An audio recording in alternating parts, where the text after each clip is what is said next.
And welcome to Bowling Green, Kentucky, where rests beautiful Western Kentucky University.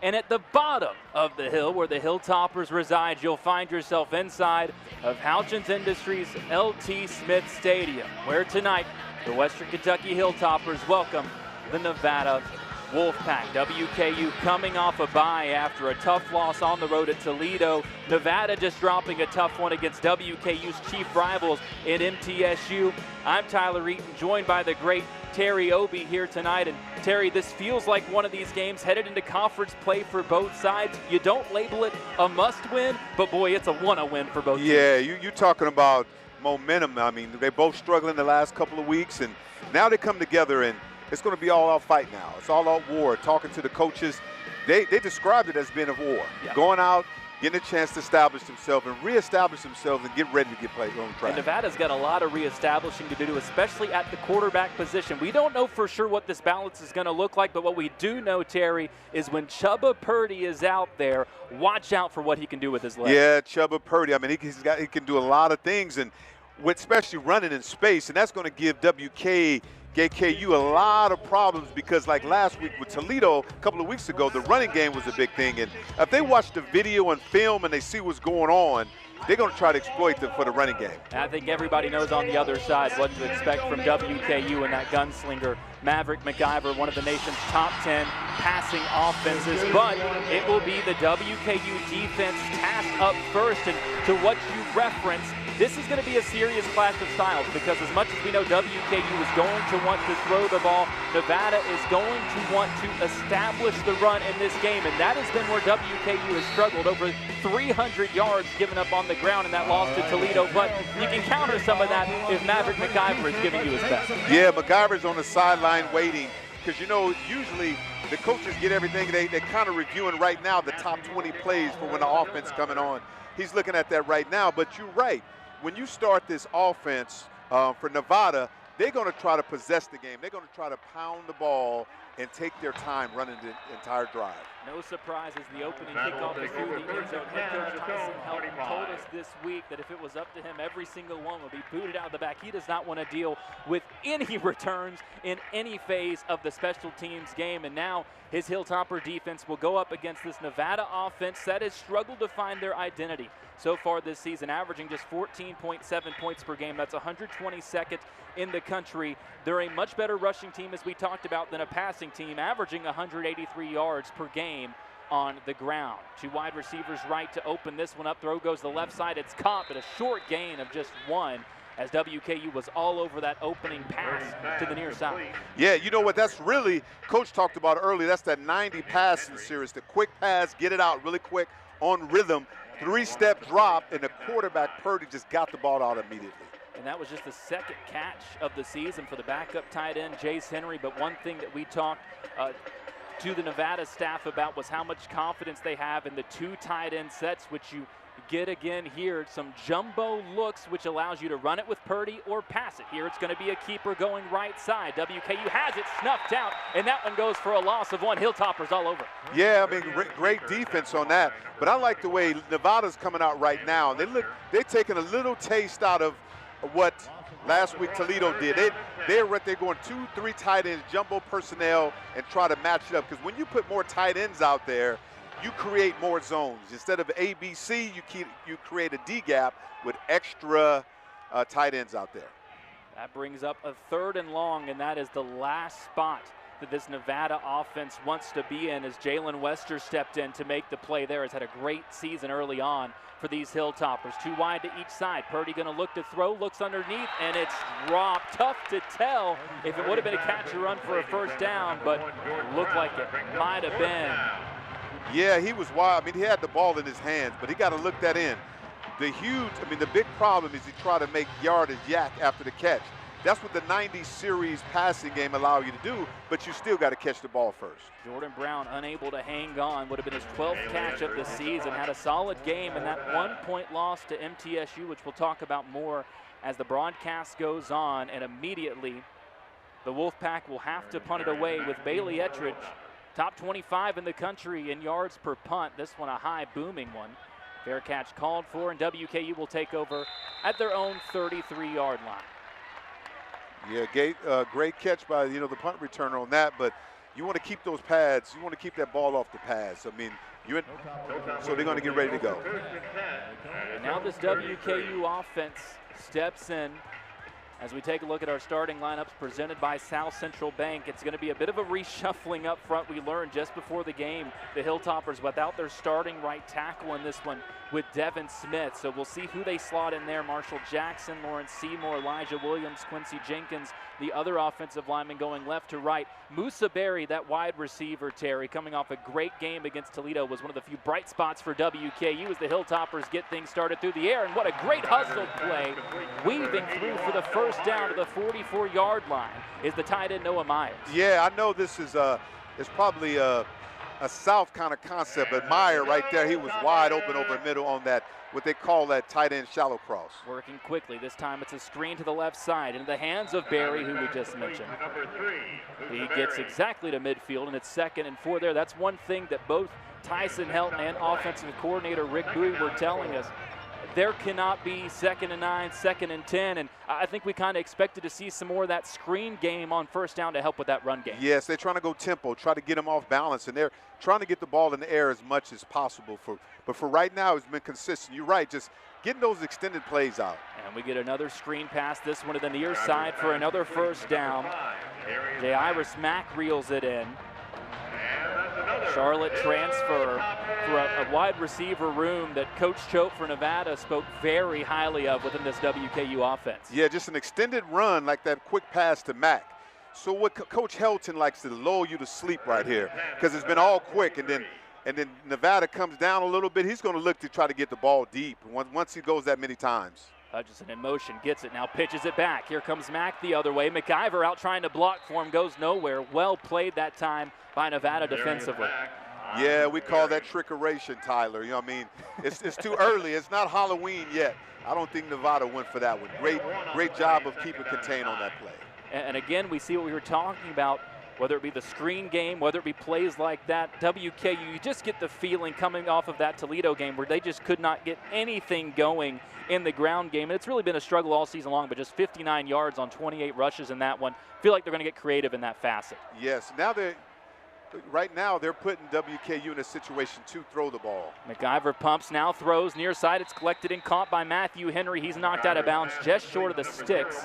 It'll be 3rd and 2 as Henry reels in his first catch of the ball game. Came out with quite the start. Had an incredible season opener for the Hilltoppers. Has been a little quiet since then. 148 yards and a touchdown against Sam Houston. Just 50 yards since then, but has caught a touchdown in every game so far this season. Yeah, he does a great job with catching the ball with his hands and getting out.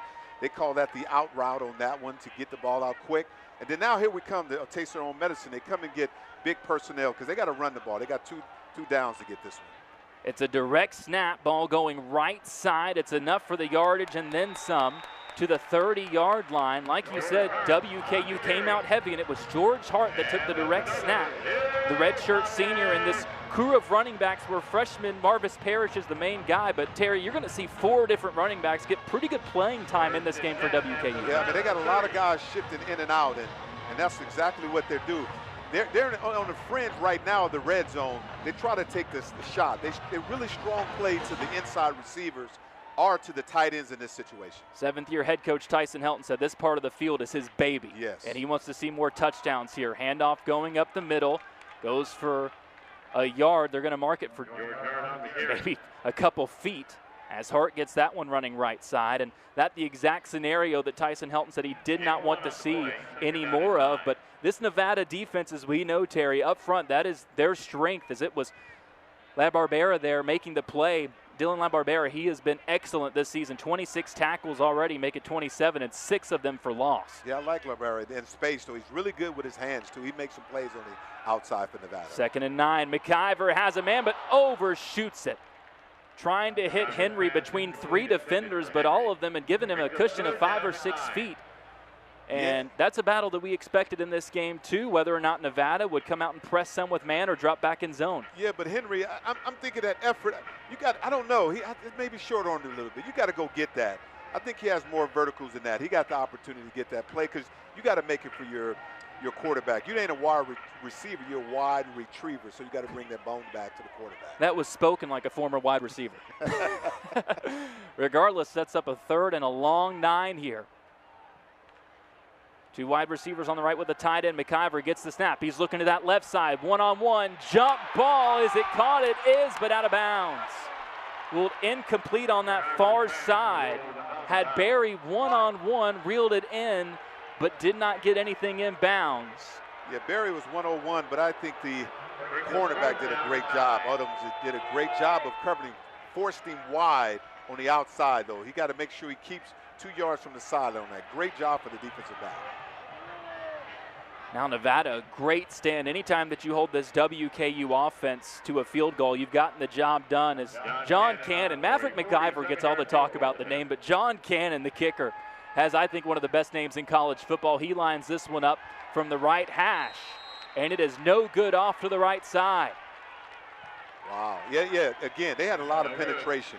Great job by Nevada on that one. Bringing a lot of penetration on that kick, put a lot of pressure on him, made him force it. WKU unable to convert as they are stuffed around the 30-yard line. It's 0-0 Nevada, able to keep the Hilltoppers out of the end zone. Can that Wolfpack offense get anything going when we come back? Back with you here at WKU, where the 47-yard field goal from John Cannon, no good off to the right side. His first miss of the season has us still scoreless in this matchup between the Wolfpack and the Hilltoppers. Tyler Eaton, former NFL receiver, kick returner, punt returner, do it all. I think at some point they wouldn't have dared to put him at Waterboy, but he might have volunteered to do it. Terry Obie with me up here in the booth. As Nevada comes back out looking to get anything going offensively, just 1 yard on their first 3 plays. Here a much bigger gainer going to the left side as we see Herschel Turner get his first touch. He breaks through into WKU territory. Terry, it looked like that play was dead, and he somehow bounced it out and got all the way to the WKU 41. Yeah, Turner got great legs on contact. Is yarded after catch. See, he keeps his feet running, especially on contact, keep churning. And what happens is WKU not wrapping him up. You cannot hit him on the top. You got to hit him about the legs, but great job with him, and he's going to continue to go. On first down, they love to run the football. That one goes for 30. For the sophomore Turner, transferred in from Utah State and has been an immediate impact player. This time he's got it going right side. Gets some help out with the block, but WKU able to fight through. Had the numbers. It looked like Turner might be able to turn the corner. Unable to, and that only goes for a gain of 3. Yeah, man, great backside, man, running like that. Great effort. But he almost had his outside to get on that the corner, and he was gone. Turner started the season with a negative 15-yard performance on 8 carries against number 2 Penn State. In the last 2 games, he's really broken out. He's run it 23 times for 168 yards in a win against Sacramento State and a late loss against MTSU. This one a run going right side. Turner out swapped in as Ramseur. He's up to the 32, and that is just short of the line of gain. It's going to be 3rd and about half a yard here. Yeah, that was really good, a really good power play. I enjoyed that with Foster, man. He made something happen on that play when you're making plays like that. So 3rd and half a yard for this Nevada offense, averaging under 15 points per game on the season, coming off a 14-13 home loss to MTSU. Bouncing it outside and getting across for the first down is Ramseur. They go back to him, and that was stuff up the middle, but a really good cut to get outside and get enough for the first down. Yeah, I'm liking his vision. I mean, popping outside on that. But the big thing is he broke contain, great move, and seeing vision. That was the inside zone, meaning an A-gap between the center and the guard, but he popped out there to make sure he get that wide open. Yeah, the most impressive thing there is he popped it outside. Brackenridge had it contained for WKU, like you said, and then immediately cut it back right and was able to pick up the first down. Pistol formation here. Man comes into motion. Handoff goes up the middle again. WKU all over it, and this time they're able to hang on and stuff that for no gain as Turner wasn't able to break loose again. Yeah, Turner was trying to, but what I like about it, the first person cannot stop him. He is moving. Once you hit him, he's still hitting on a run, but great job stepping up on defense by WKU. 6 run plays, 2 pass plays for this Nevada offense, as you would expect against this WKU defense giving up 211 yards per game on the ground. That's second to last in Conference USA, tied for 126th in the country. And this is where they're on the fringe here.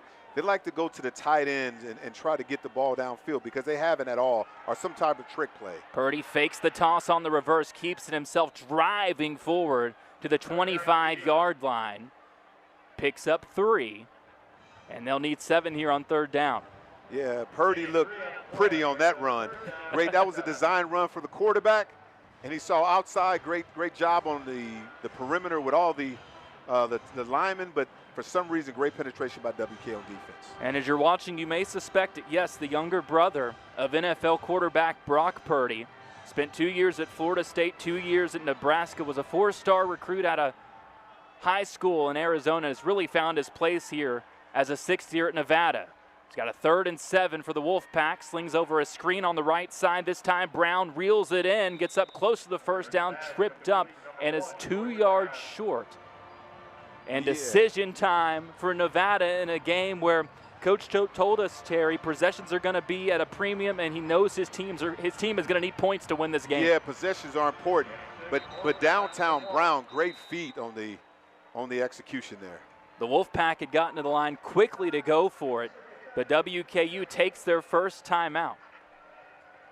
And we're going to take one as well. Huge play upcoming in this ball game early on. Nevada has pieced it together offensively, doing what they want to do on the ground, but a huge 4th and 1 on the way in a scoreless ball game from WKU.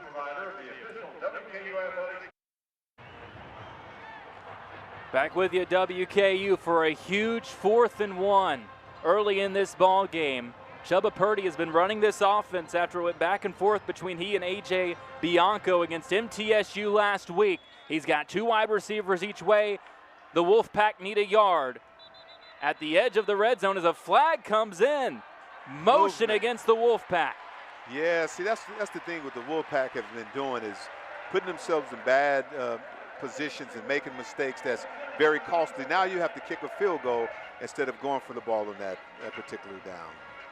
What a costly mistake. It does create a situation where for the first time in this position, we get to see who they call the Wolf of Wall Street. Joe McFadden, the 5'9" redshirt senior, 5 for 7 on his kicks this year. They found him kicking on Twitter. He was kicking a football against the RFK Bridge. He was working on Wall Street after his career at UConn was brought short due to an injury.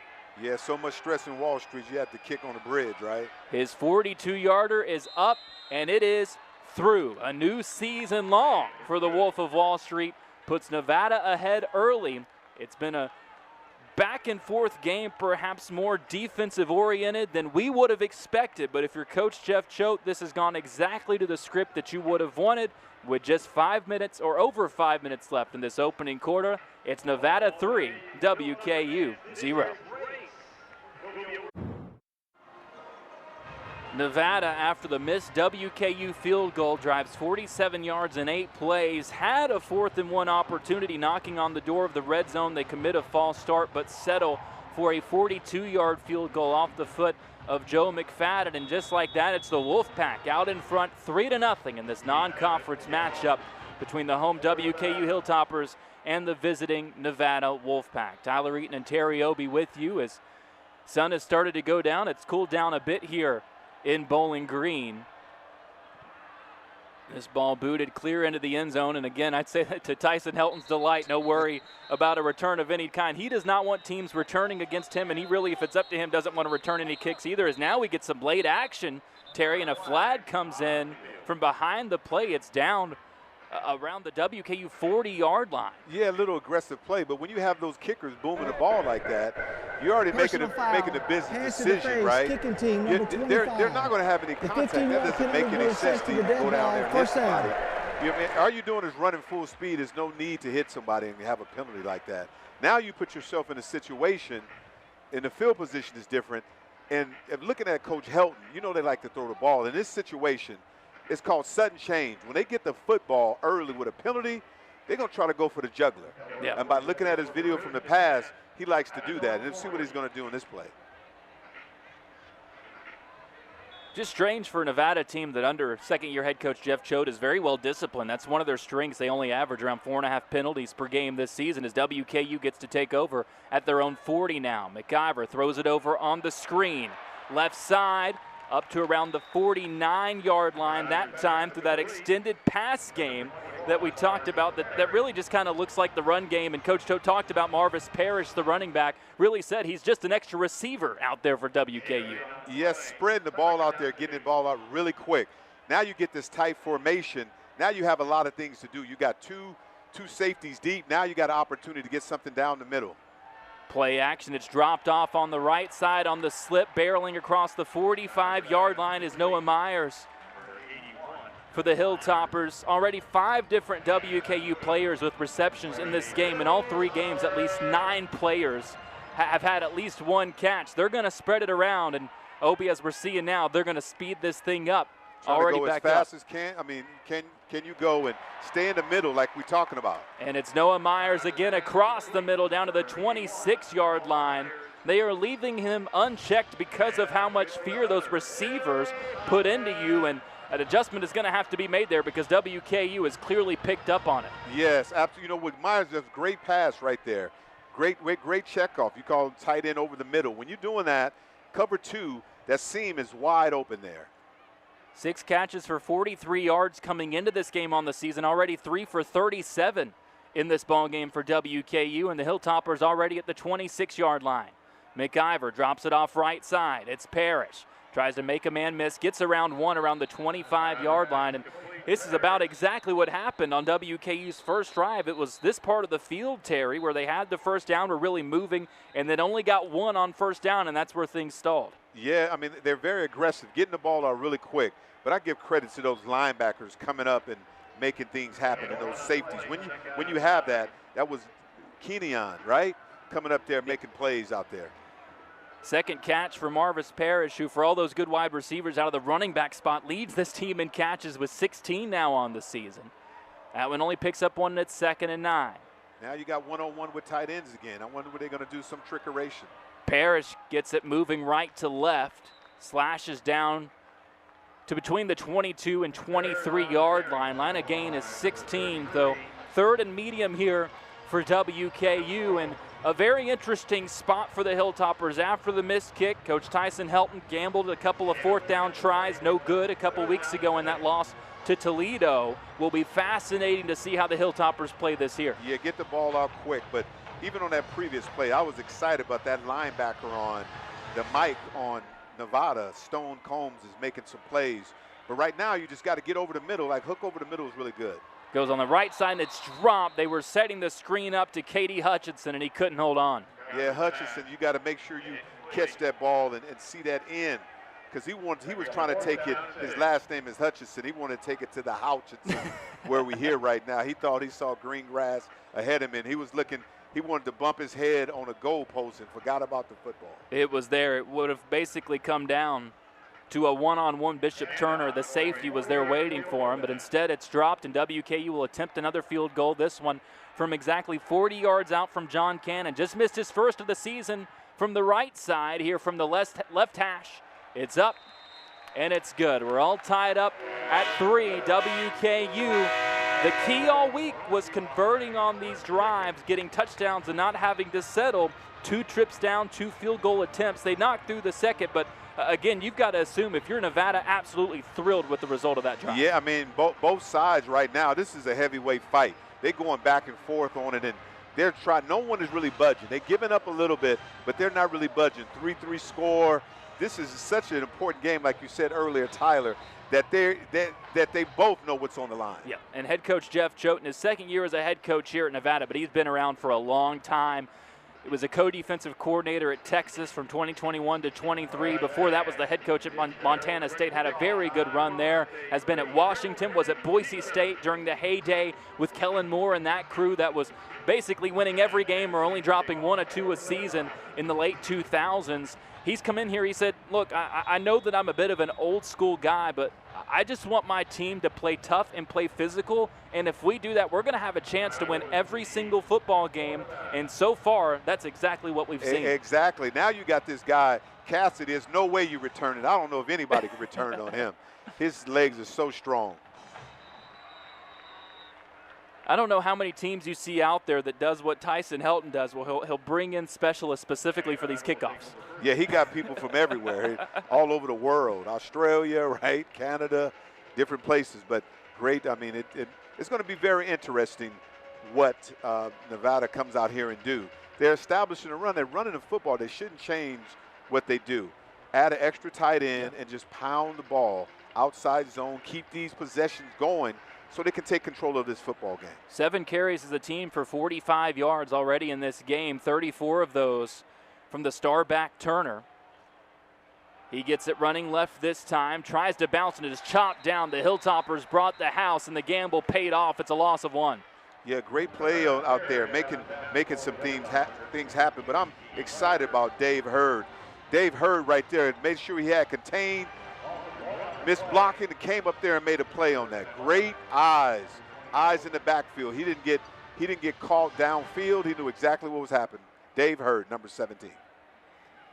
That was one thing that, as we were talking to co-defensive coordinator Davis Merritt ahead of this game, the Hilltoppers racked up tackles for loss like nobody's business for the first 2 games. Only had 1 in that game against Toledo, and he said that's certainly a number that he wanted to see change. They do so here in its 2nd and 11. This time Purdy keeps. He's in trouble, escapes outside, knocked out of bounds around the 27-yard line. Yeah, I like that.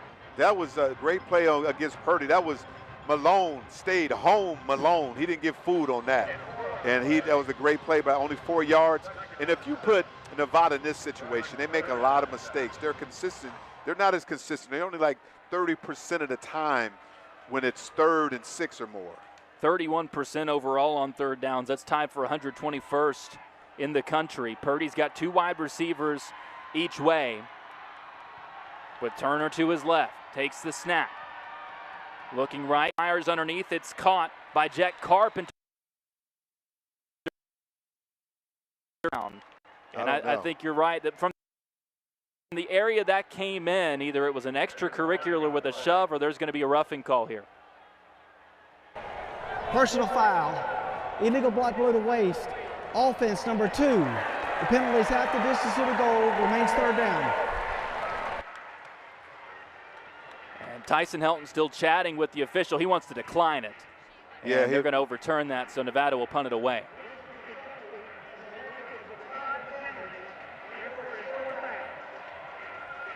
Yeah, it came into the spot where it's tough to tell what the call was, and there it is.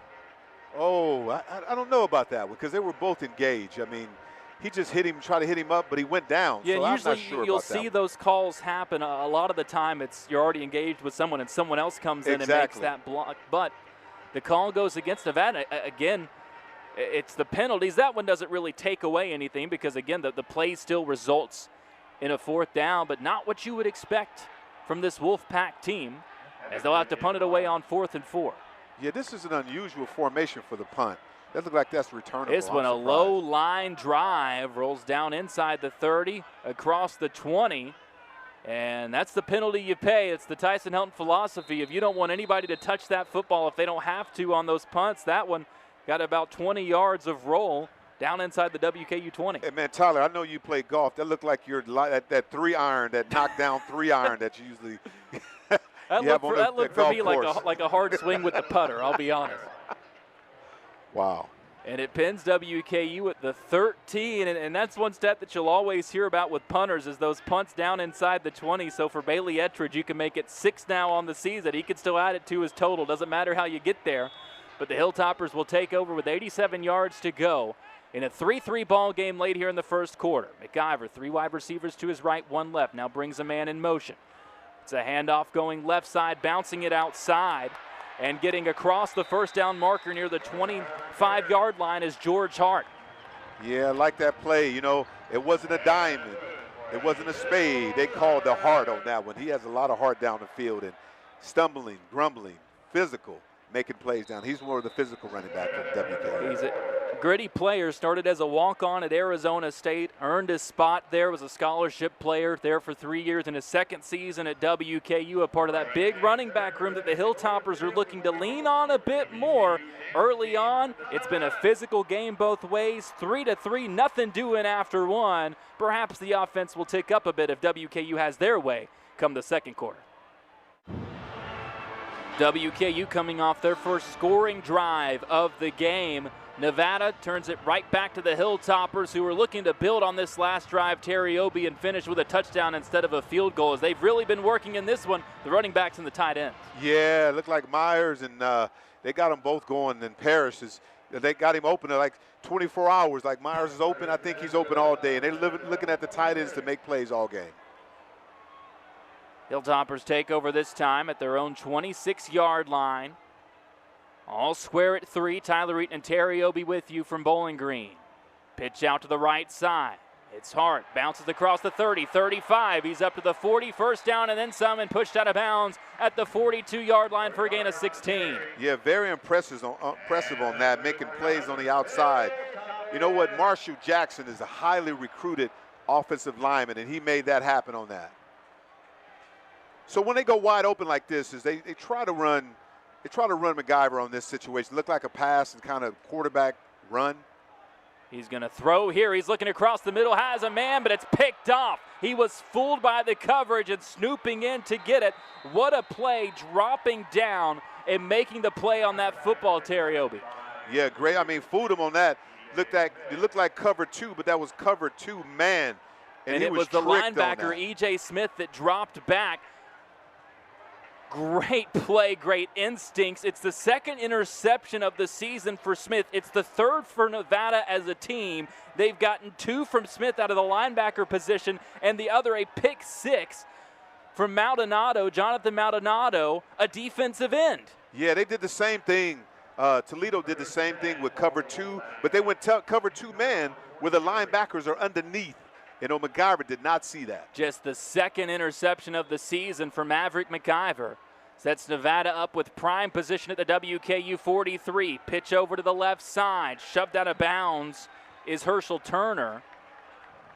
Gets a couple on first down. What a momentum swing in this ball game, as it seemed like that WKU offense, averaging nearly 40 points per game, was picking up steam, and now Nevada can settle back in with their run game and play a little keep away. Yeah, outside zone there with, but Holloman made a great tackle on the outside and making that play for WKU.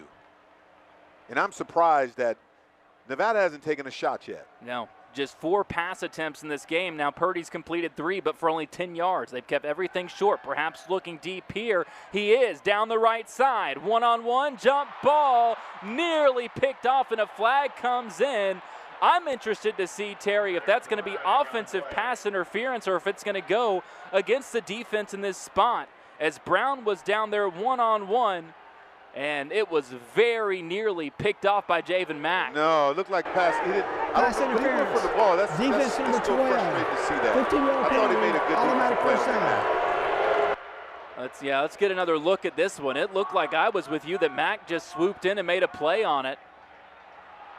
If anything, to me, it looks like it might have been Brown that had the hand on. Tough call. You go from potential interception to instead pass interference called, and now Nevada finds themselves down at the WKU 26-yard line. Yeah, Coach Helton is hot on that one because the defensive back was right there. He turned around for the football. He has every right to go to the football, just like the receiver does. It's been a big problem for WKU this season, these big penalties, 6 per game. That's about middle of the country, but near the bottom of the country with how many yards they give up on penalties, as this one's kept right side by Purdy, and he's chopped down near the line of scrimmage. And after that call, you get some emotion out of that defensive backfield from Jalen Lewis, the Arkansas and Temple star.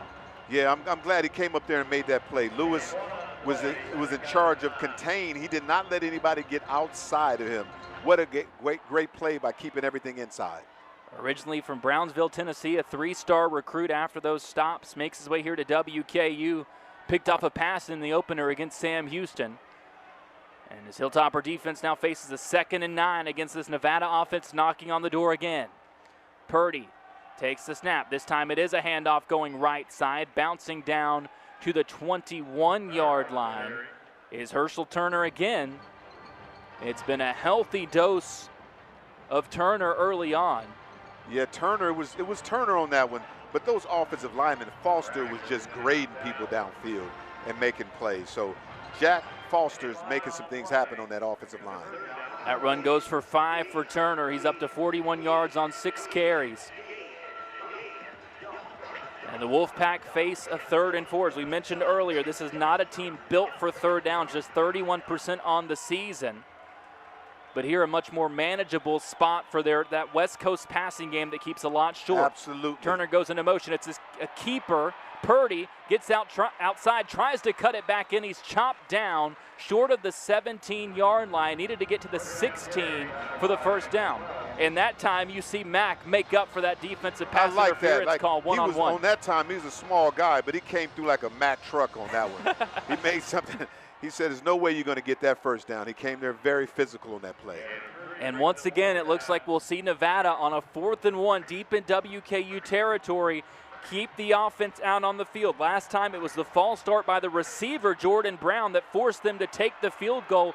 Here, full house pistol formation. They get the snap off with no penalty, run left side, and it's a first down as Nevada keeps the drive alive. That front is doing a great job paving the way for the Wolfpack. Yeah, plowing through. That was the old full house option formation.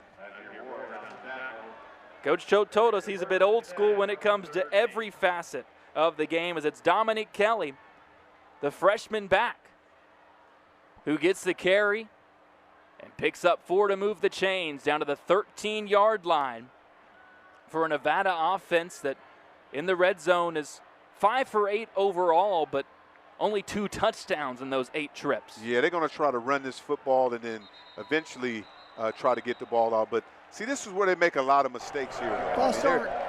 Offense number 55. 5-yard penalty, remains first down. It's Foster, who we were just talking about, that jumps on the left side after the motion, make it 1st and 15. Coach Choate had said during his press availability earlier this week there was an instance in that MTSU game where Nevada got down around the red zone, threw an interception in the middle of the field, and he said, guys, I can tell you one thing, we will not throw another pass in the middle of the field in the red zone. It'll be a throw outside, or we're going to run this football. And with Purdy in there, it's been Purdy the whole way. No Bianco so far. And you got to assume they're going to keep it on the ground. He's sticking it to it. You're definitely getting it out there. Quick passes. Screen game left side. They use the versatile tight end in Carpenter, but it goes nowhere. Chopped down at the 19-yard line. That's another loss, this time of 1. So, yeah, this put them in a tough situation. When they're anything over 7, 8 yards, it makes it tough for them. So this is when they like to go to their screen game or get the tight ends involved, Tyler. Make it 2nd and 16. On the other side, WKU, they've given up scores on all but one of the red zone trips that they faced. 8 times down, 7 scores, 4 touchdowns allowed. Empty formation this time for Purdy. Belon in the slot. He's been quiet so far, settles in underneath. Instead, it goes on the right side, and it's caught. Brown lost the football. WKU up with it. They're going to rule it a catch and a fumble, and the Hilltoppers get the turnover. Wow. And you know what? That's how you break up a pass. That's how you change momentum. Catch the ball with his hands. He looking to him. And what happened, what a great separation on there. Grabbing for the football. When you make plays like that, you can change the momentum for an entire game. It was Brackenridge that came in to force it for WKU. Jalen Lewis recovers, and WKU escapes with the forced turnover. Both teams just doing whatever they can to not score in this ball game. Add it all up, and it's still 3-3 in this one with under 10 minutes left before we get to halftime. WKU will take over and try to get that high-powered offense going.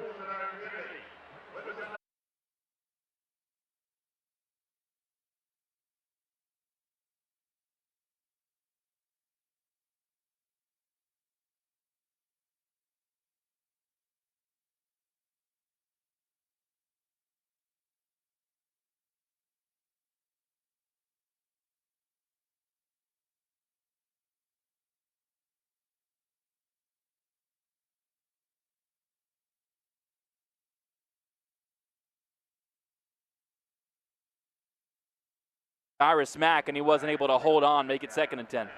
Yeah, he was trying to get the ball so he can get some yardage after the catch. They're getting the ball off very quickly, but great zone, great coverage on that play. And the big thing that Nevada has done in this ball game, just 3 catches for the Hilltopper receivers, 5 between the tight ends and running backs. The handoff this time going left side. Not much room to operate with, getting down to the 12-yard line as Parrish. And it'll be 3rd and long for WKU. Yes, when you come down like that, he's making some plays on the outside. You got that defense that's outside corner, Logan making some plays.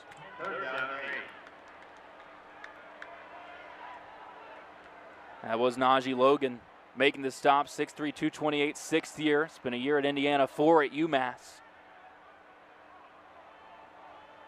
Forces a 3rd and long for WKU. McIver steps up, surrounded in the backfield. He's wrapped up and thrown down around the 5. Yeah, that was way too much time. I mean, you got to get that ball out. That edge rush is devastating out there. We talked about that earlier, how they get around the corner, great penetration, and McIver had nowhere to go on that. I mean, nowhere to go on that. It was big Nelson Rapati making the play, 6'3", 291 senior in his 2nd year at Nevada, originally from San Francisco. 2nd sack of the season for him. And now Maynard, the nation's leader in punting yardage, has to punt from the back of his own end zone. That one not his greatest work because there's not much room to operate with. And Nevada, even after the turnover, picks up a quick 3 and out, and they'll take over again. On the WKU side of the field, still all tied up at 3 apiece in this matchup between the Hilltoppers and the Wolfpack. Something's got to give. Still all tied up at 3 in this matchup between WKU and Nevada. The Wolfpack coming off a home 14-13 loss to MTSU, where they started A.J. Bianco at quarterback. The redshirt junior brought their star Chubba Purdy off the bench. Coach Choate called him a bit of a 6th man like Kevin McHale, but today, Terry, it has been all Purdy so far in this game. Yeah, I mean, if I'm him, he's doing a great job with that, keeping Purdy in there, because you want a tight game. They're running the football, and he's doing a great job of not having turnovers and just having possession. So I would stick with the run game, with the running quarterback. He is looking to throw this time, drops it off underneath. It's caught.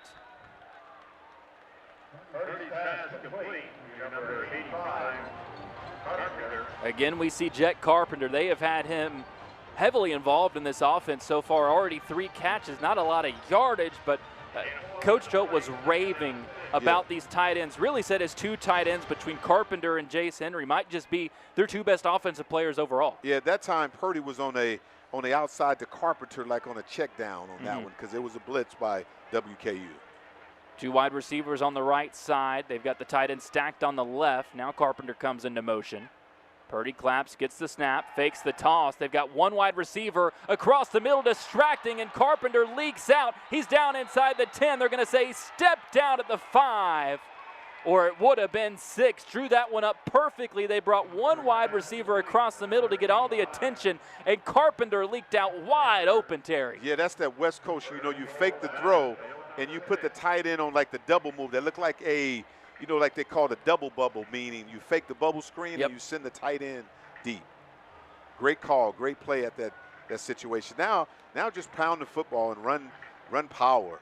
Try to get that ball in with these 2 tight ends now, 12 personnel. They'll officially mark it down at the 6-yard line. Purdy takes the snap, hands it off. Nope, keeps it right side through. Fooled me, fooled you, fooled the defense, and he scores a touchdown. Yeah, I mean, great play with a keeper on that, because they was looking for power. Quarterback keep on that, read a zone. That was a zone read by Purdy. What a great decision on that. He saw the end travel in, collapse down. He knew the outside was wide open. 2nd touchdown on the ground of the season for Chubba Purdy, and just like that, Nevada in front 9-3 with the extra point pending. Yeah, they played a physical brand of football on that drive. Snap is good, hold is clean, and the kick is through. 10-3, Nevada able to take advantage of the good field position. They run the big wheel play, and then it's Purdy who keeps it himself for 6. Yeah, I mean, because they're running power. All of a sudden, he just pulled it out of there, though. So that was definitely a read option on that. How will WKU respond? We'll find out together after this. After their win against Sacramento State, Coach Jeff Choate said he wanted to take some of the weight off the shoulders of his quarterback, Chubba Purdy, going into that MTSU game. And one game removed since that loss, he has taken this offense over again, Terry. It has been all him through the air, on the ground, and he finished this drive with his legs. Yeah, I mean, excellent call, excellent play by him. He's the quarterback out there, and Purdy made the right decision on that. He was going power, but that was a check with me to see what he's trying to do, and he saw the end crash, and outside there was no contain. Chubba, as you could probably guess, not his given name, legally named Preston. Terry, I'll leave it to you. Do you want to guess why they call him Chubba? Why? Apparently, he wasn't just a huge baby. According to lore, and by that I mean according to Chubba Purdy, he was 38 pounds on his first birthday, and so his dad, Sean, said, you know what, you're Chubba now. We're just going by that. Absolutely, man. That must have been tough on his parents. So he was a toddler coming out. I mean, I'm going to guess pounds? Older brother Brock was a little bit lighter. Wow. WKU takes over, trailing now by a touchdown. McIver takes the snap. It's a handoff to start the drive, and it goes for a yard as George Hart was able to wiggle through. Not much space to work with. They'll give him 2. Pretty good block on the perimeter by the ends on there pulling on that. That was a couple of the guards pulling on that, but you still got to get the football field down. And what they're doing is they're mixing up. They're doing a great job of getting the ball mixed up. But stay with the tight end. And they are mixing up this Nevada defense with those seam routes so far from the tight end Myers. He is just feasting in this first half for WKU. His 4th catch already, and he's over 50 yards receiving as the Hilltoppers work quickly with another first down. McIver keeps, throws, left side, diving effort. It's caught. Low sweeping catch from Musa Berry for another first down. Yeah, I'm liking his quick offense. I mean, it's a quick passing slant. You fake the run, get the ball. He went down low and grabbed that worm burner. Go down there with his hands and make a play, big guy. Ball at the 42-yard line. Run goes left, and it is again just walled off by that Nevada front. Yeah, stuffed. I mean, that was stuffed in the middle. I mean, those guys are pure power down there. Hart had some success early. Now 6 carries for 37 yards in this one. Interesting to see how much they're using him in that run game compared to Parrish, who has really been the feature back for the most part. The freshman, 93 yards on the ground coming into this game. Hart just 64 on 17 carries. But he's still in his McIver rolls right.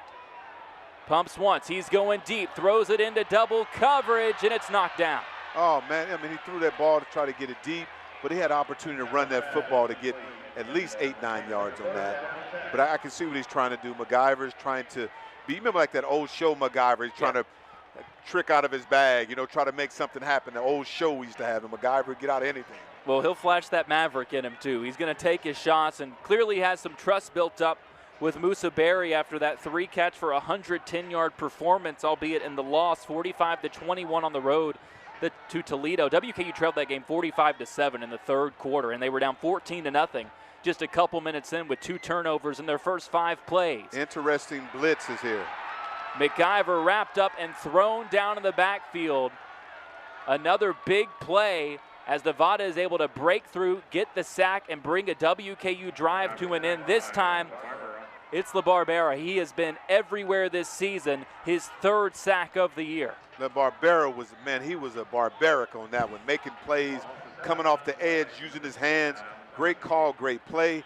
They are very physical at the point of the attack and giving WKU offensive line some problems, havoc right now. He's had multiple tackles for loss in every game so far this season, amongst the top 10 in the country in that department.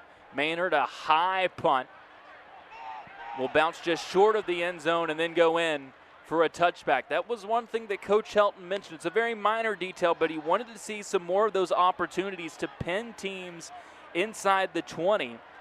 Just 4 for 15. Maynard is in that department. Now, granted, it's because he's got such a big leg that you don't see it happen too often, but now Nevada's defense, again, able to find a way to stall out WKU, and it seemed like they were piecing things together offensively. 2 quick first downs through the air, and then you hold them down, force the punt, and get the ball back to your offense with a 7-point lead. Yes, Coach Tyson is looking at his plays and looking what's going on, but Nevada has a great game plan, more of a bend, don't break, and they are definitely making sure they get the best out of their opportunities. They're going to keep it on the ground to start this drive.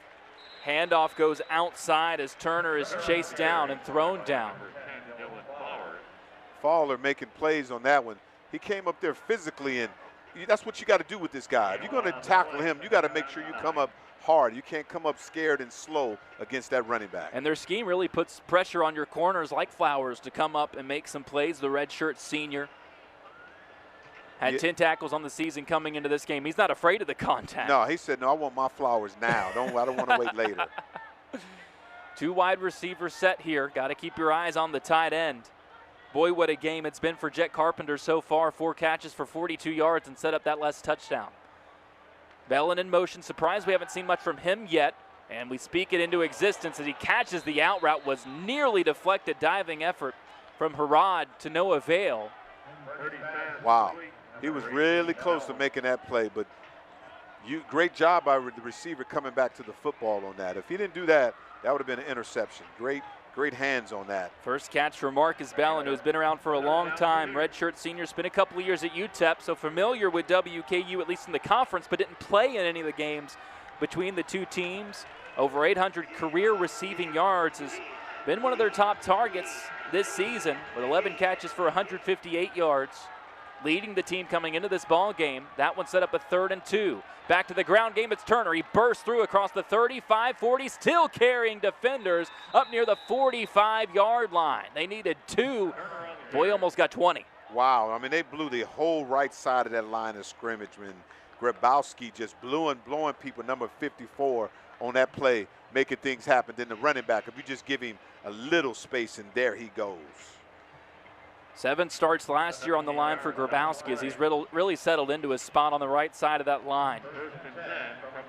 Herschel Turner looking like Herschel Walker out there running that football. I was waiting for you to say it. I wasn't going to steal your thunder because I knew it would come. That one goes for 17, and it's 1st and 10, Nevada at their own 45-yard line. They go back to the ground game. That one's stuffed for maybe half a yard. I mean, I like that defensive line play. They're going to have to be physical up there. Looked like it was at Harrison. We talked about the possibility of whether we'd see some more Robbie Harrison in this game. 6'4", 320, can really plug the middle. It's been a season at Arizona State, couple at Indiana. Very talented player, but he and his Hilltoppers on their heels now as we have hit the 2-minute break. Nevada driving again, leading it by a touchdown late in this first half for Bowling Green. 2 minutes exactly left in this first half from WKU, where Nevada leads it 10-3 over the Hilltoppers. Tyler Eaton and Terry Obie joining you. Nevada has enforced their will in the ground game in this one. 88 yards on the ground. They've got about 70 through the air, and an efficient performance from Chubba Purdy, Terry. 8 for 9, as they've been able to use that short route and that big run game to open some things up underneath, as here we get a quick run, and WKU just as quickly will take a timeout to conserve some of this clock ahead of a 3rd and long. Yeah, I mean, this offensive line is very physical. I mean, they are making some plays. When you got that when you got that running back, Herschel, behind them, yeah, it's just unbelievable, but they're very physical up front. Herschel Turner, we had keyed in on him, the running back, sophomore Utah State transfer who had 405 yards and 4 touchdowns as a freshman last year. 9 carries, 60 yards, averaging just under 7 per carry. We knew the run game was going to decide this game really on both sides, and Terry, that's been the case. 90 yards on the ground in this one for Nevada. They're averaging as a team around 5 yards per carry. WKU told us the big thing. We want our average yards per carry offensively up just 2.5 for the Hilltoppers in this game, and that's been the story. Yeah, you're right. I mean, they're playing their game right now. They're controlling the football and running the ball as much as possible. Even in the spread situation, he could easily have a quarterback draw here. Purdy takes the snap. He's going to keep it himself. Jukes both ways, wrapped up, and he's down at midfield. A horde of Hilltoppers wrap that one up. The first one to get there, I think, was Brackenridge, who, boy, what a first half he's had. Yeah, Brackenridge is making sure. See, that was a design delay run on that one. Brackenridge, great get off the tackle, right? Get off the block, making some physical plays out there, and get your team back in the game and some momentum. Anthony Brackenridge, the senior in his 4th year at WKU, rare today, especially at schools like WKU, that you get to say a player is in their 4th or 5th year, and it is a player that contributes, playing in his 39th career game. 8 tackles, a couple for loss on the season coming into this one. Forced the huge fumble down around the 10-yard line to keep Nevada out of the end zone in what was, before their eventual touchdown, their best scoring threat. Now they're in got a 4 situation to tackles punt now. What a great stop. What a great play there. Now on safe punt. This one booted short. Fair catch called for and brought in around the 16-yard line, and that's where WKU will take over with 1:41 left in this opening half. I don't think time too much of a concern with how fast these Hilltoppers operate. And you talking about fast. We're here in Bowling Green, Kentucky. Isn't that the place of the Corvette? Don't they call that fast fast offense, the little red Corvette? I want to see what they can do. Can they rev it up fast enough to score with 1:41 left? An offense averaging 39 points per game. That's best in Conference USA with just 3. And they had 7 through 3 quarters against Toledo before their bye week a couple of weeks ago. And I'm liking what they're doing. Nevada's going to press coverage, so you're going to have to win. McIver tested on the far side. It was initially caught, and then it's through the hands and dropped. Went one-on-one on that far side with Matthew Henry, who more often than not wins those battles. That time couldn't hang on, was well defended as he took a hit from behind. Yeah, what he did, you got to attack the football with your hands. He tried to catch the ball, and the pads will do you injustice. You got to use your hands and go grab it. Bobbled it at first and nearly had another chance to get it until Edward Rambo came in and knocked it away. Make it 2nd and 10. McIver. Screen. Looked for the check down, doesn't have it. Instead goes across the middle, and another big hit comes in from behind, and another pass falls incomplete. And I'm very impressed right now with the defense. They're starting to understand that. A.J. Odoms is making some plays right now. Odoms has been in this conference as well, a couple years at UTEP, a couple at New Mexico. He's had at least 4 tackles in every game. Very physical player over there at corner. This is a secondary at large that racks up a lot of tackles, and now with a couple breakups, it's 3rd and 10. Yeah, it looked like they're going to bring pressure too. WKU tried to counter it with the screen, but that pass knocked down, and the play is dead. And how about the stand from Nevada, not just to force the 3 and out, but with the incompletions, they give their offense some time to work with. I mean, they did a great. They knew exactly. That was film study on that. I mean, I'm impressed with these defensive linemen are keeping their hands up on that, making things happen for the Wolfpack. Maldonado, number 9. Jonathan Maldonado, 4th year at Nevada. Same thing can be said with the Wolfpack when you get one of those 4-year players. He's been a wrecking ball on that opposite side from LaBarbera. Maynard boots this one. Fair catch called for and taken in around the 34-yard line. Going to be plenty of time for Nevada to work with all their timeouts. And 1:17 left in this opening half, trying to add to a 7-point lead. Yeah, I mean, they're doing everything they could do right now. They're playing their football game, and they're possessing the ball. The offensive lineman is protecting, and they're physical up front, and Purdy is not making mistakes, and that's really the big key right now. He's been consistent and threw the football pretty well. 161 total yards for the Wolfpack, just 125 for WKU. And really, it's been Nevada that's made the mistakes to cost themselves as well. Left side run, breaks through across the 45, past midfield, barreling into WKU territory. They keep going back and forth between the backs with Turner, and that time it's Ramsour. And it's hard to defend both of them. Man, that right side, Grabowski, I mean, he just like blew everybody on the right side away. Making plays on that right side. I will continue to stay with that. Ball thrown left side, it's batted up into the air, and it falls incomplete. Vincent Sneed was the one to get his hand on it and was sure to let everybody know about it. And Vincent Sneed, I mean, if he would have looked for the football, he could have caught it. I mean, it was in the air long enough, but he was celebrating. So, you know what? You know who we haven't heard from tonight? Machiavelli. Yeah. Right? He's got to make some plays. Old former Wolfpack player, and he's been silent tonight on defense. Machiavelli Malatumau, the senior who spent 2 years at Nevada, 9 tackles on the season coming into this game. Coach Choate said he's probably their best defensive player up front. Looked like they got him a holding Purdy's there. in trouble, but gets away. Flags come in the defensive backfield. Purdy takes a hit as he slides, and there comes another one in. Oh, wow. And Purdy is still down. He took a shot. Had scrambled across the 40. As it stood, would have been about 5 yards short of a first down. We've got 3 flags that realistically could be for 3 different penalties. But that last one, the most notable, is Purdy took a hit trying to slide down to the ground. And we talked earlier, Terry, we hadn't seen any of A.J. Bianco in this ball game, and immediately he jumps up and starts warming up. Yeah, he's got a, man, that was a tough hit he took. He's a tough guy. He's coming up right now. I'm glad he bounced up, but what a shot that he took on the way down. But what's difficult that he was sliding down. I mean, you couldn't stop your momentum on that play.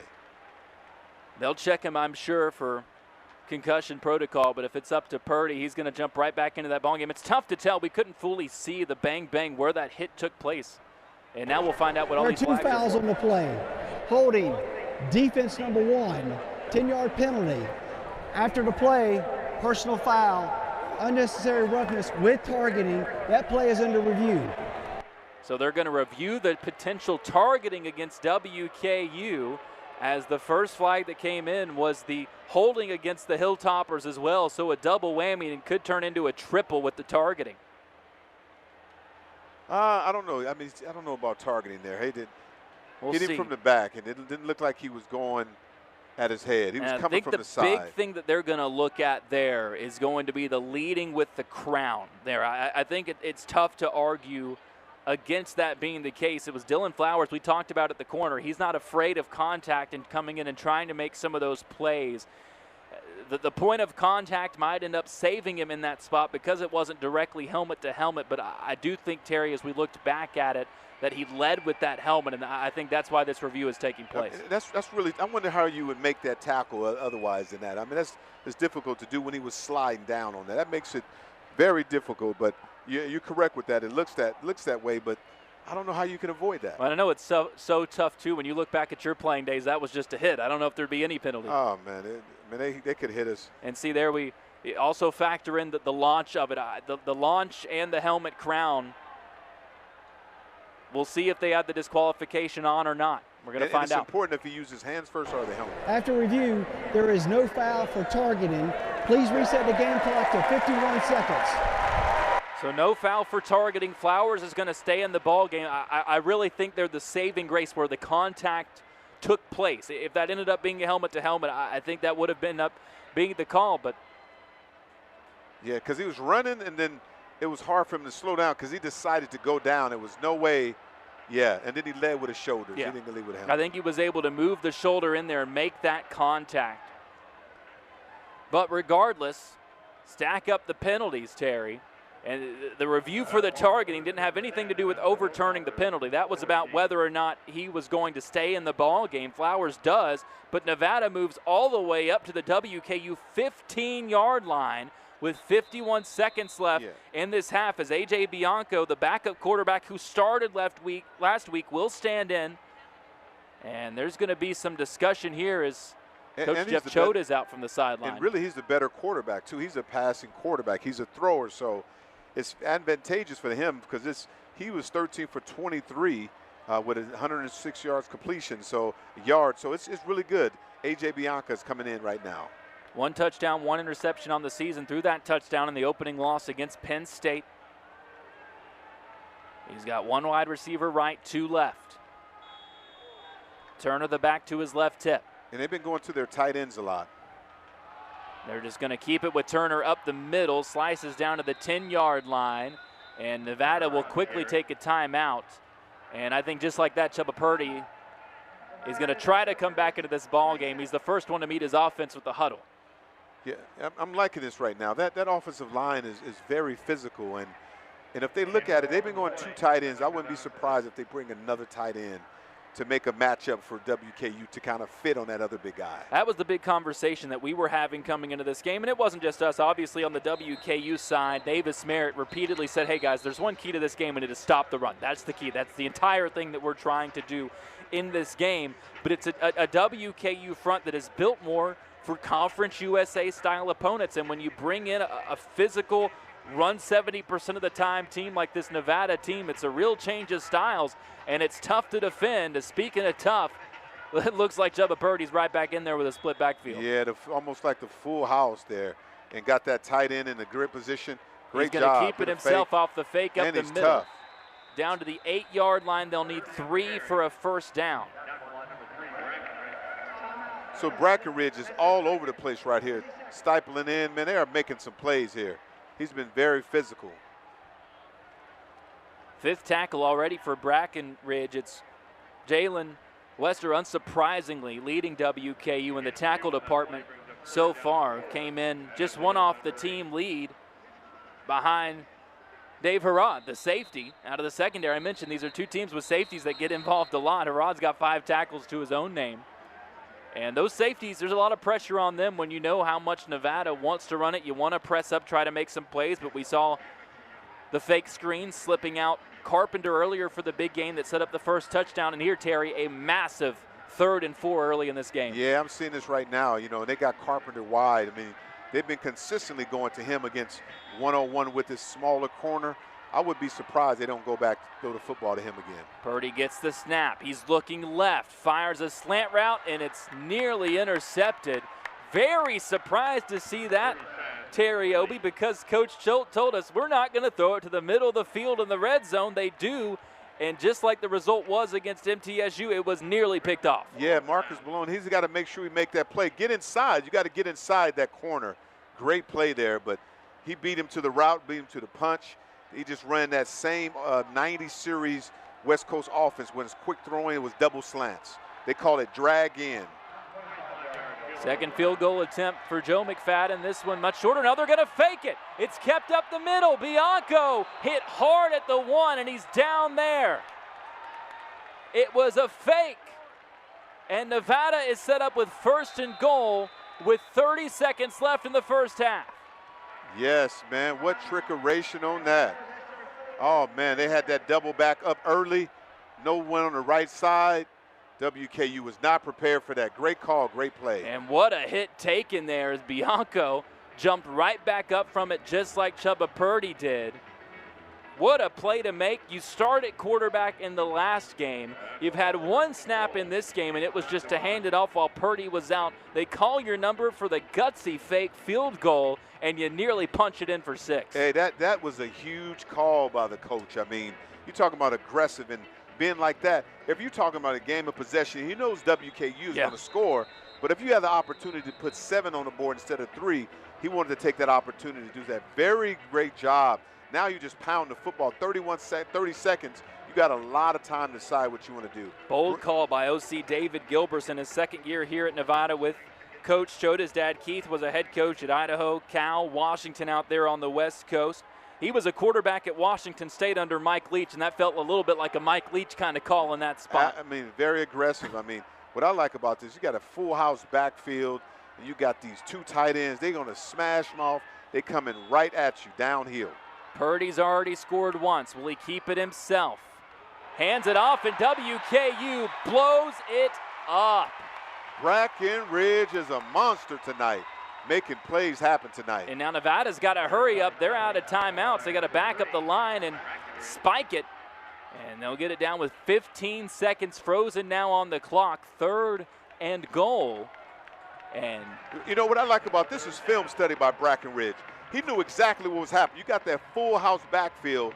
Once Purdy goes and looked the other way, he knew there was going to be an inside run and counter back the other way. Great slasher, knew exactly what he's doing. We call that getting skinny on the edge. Well, Nevada went to that play earlier with Dominic Kelly trying to catch WKU off guard with him as the runner. It worked the first time, did not the second time. And now here, Terry, you cannot get tackled inbounds short of the goal line, or your special teams unit's got to be ready to go. And you cannot run the football right here. You got to get the ball in the end zone. Purdy looking to throw across the middle. It's picked off. They risked it across the middle again. Nearly picked the first time. WKU finishes the job the second time. Yeah, they're fighting down here, but I know that was an interception. It was the safety, Jalen Lewis, who swooped in and picked it off. 2 years at Arkansas, a year at Temple, and his 2nd interception as a Hilltopper. Jay Lewis saved the day for the Hilltoppers. But you know what? You cannot throw that ball like that. Purdy making that, you in that position to get the ball in the end zone. don't go down like that. I mean, so that kind of flipped the game and changed the game a little bit. Tried to force it to Bellon across the middle. Lewis jumped it. It was tough to tell from the replay if a Hilltopper at the line might have got a hand on it or not. Well, yeah, it looked like he tipped it a little bit. We'll look back at that one, but regardless, WKU escaping, and it looks like they're content to escape this first half with a deficit of only 7. 2 turnovers forced in the red zone by the Hilltopper defense in this first half.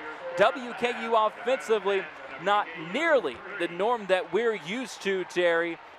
In this ball game, they have been held to around 4 yards a play. This team averaging nearly 40 points per game. Well, they're at 3 so far as the defense makes another stop with the interception. 10-3. Nevada, though, in front over the Hilltoppers here in Bowling Green at halftime.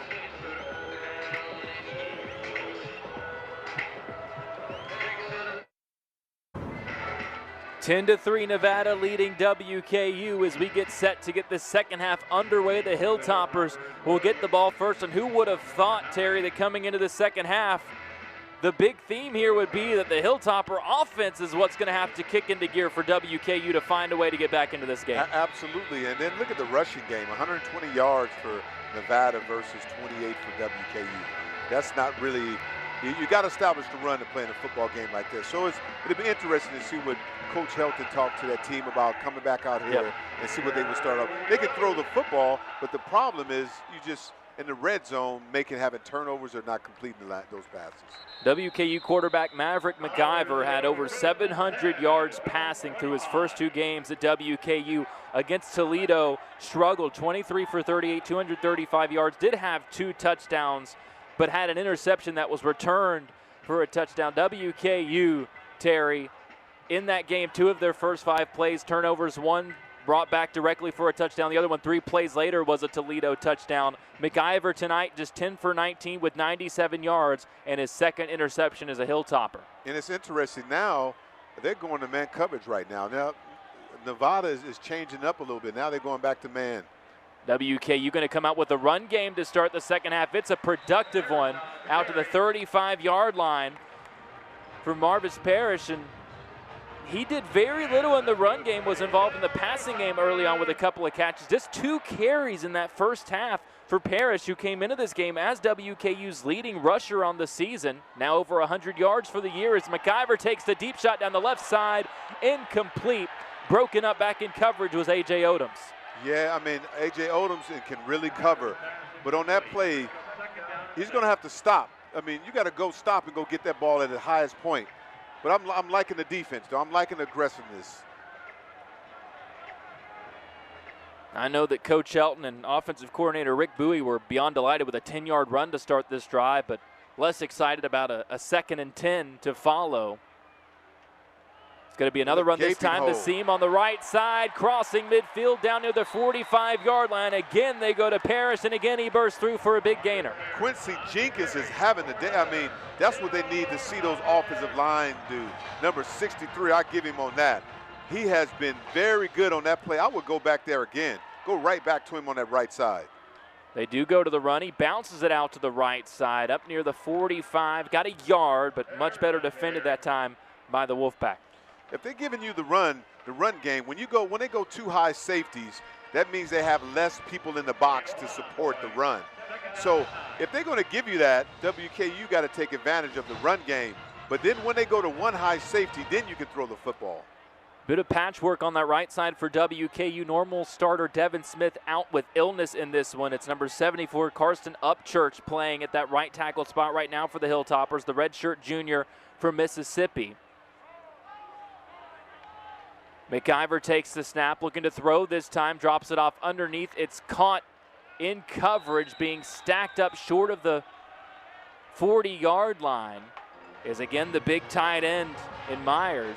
Myers, what a great, we call that the West Coast offense. You call that wide stick. You go up to 6 yards and turn around and try to get upfield, but they made a great job of getting there. Their defense has been all over the place. Number 8, Keishan.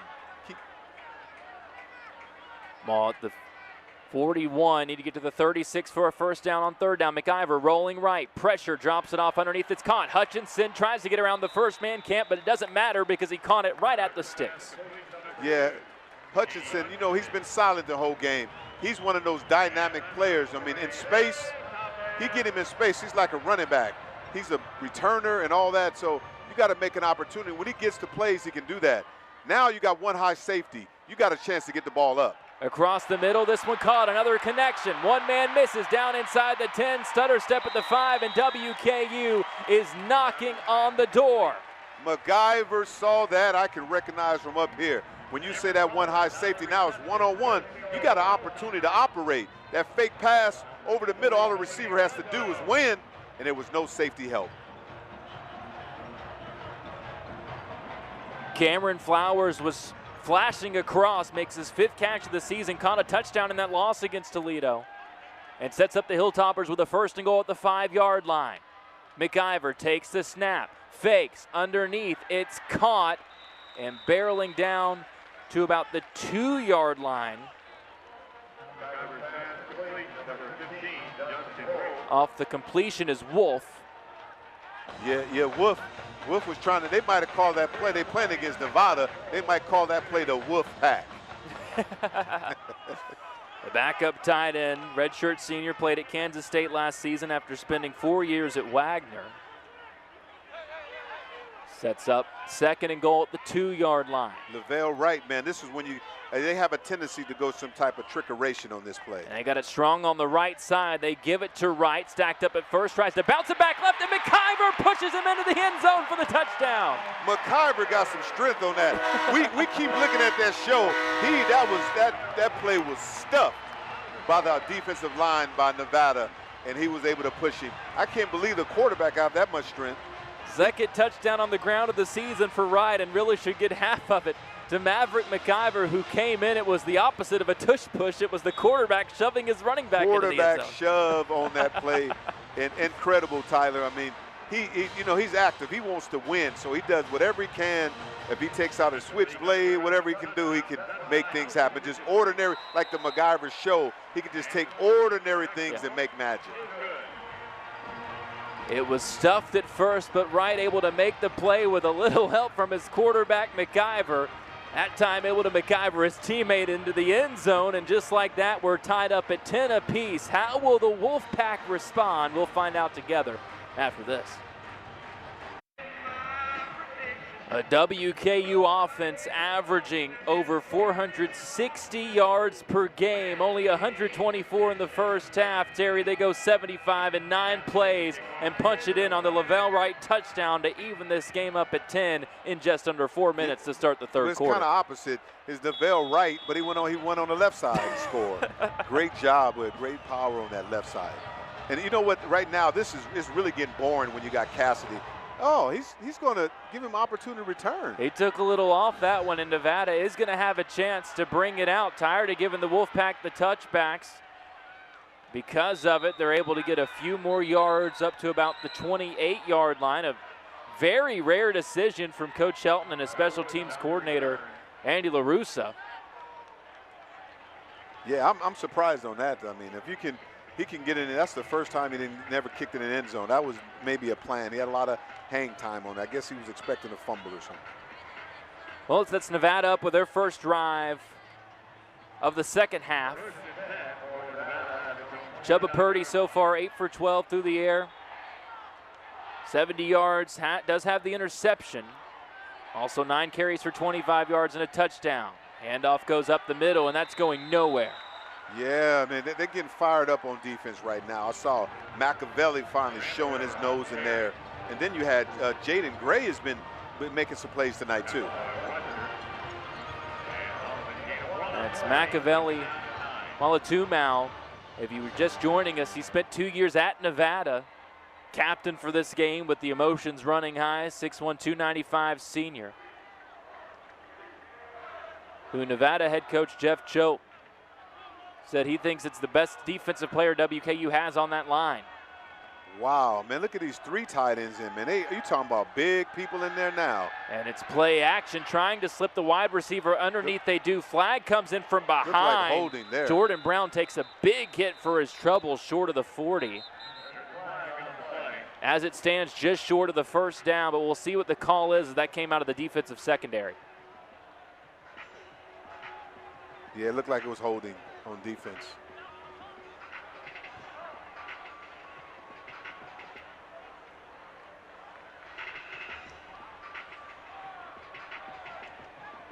Still discussing now what the call is going to be. It looks, I mean, it was grabbing someone in the secondary. It looks like, holding. grabbed one of the receivers. Defense number 34. Was just dragging the ground there. From the previous spot, automatic first Couldn't down. tell from that replay who exactly it was, but it does result in the first down for Nevada.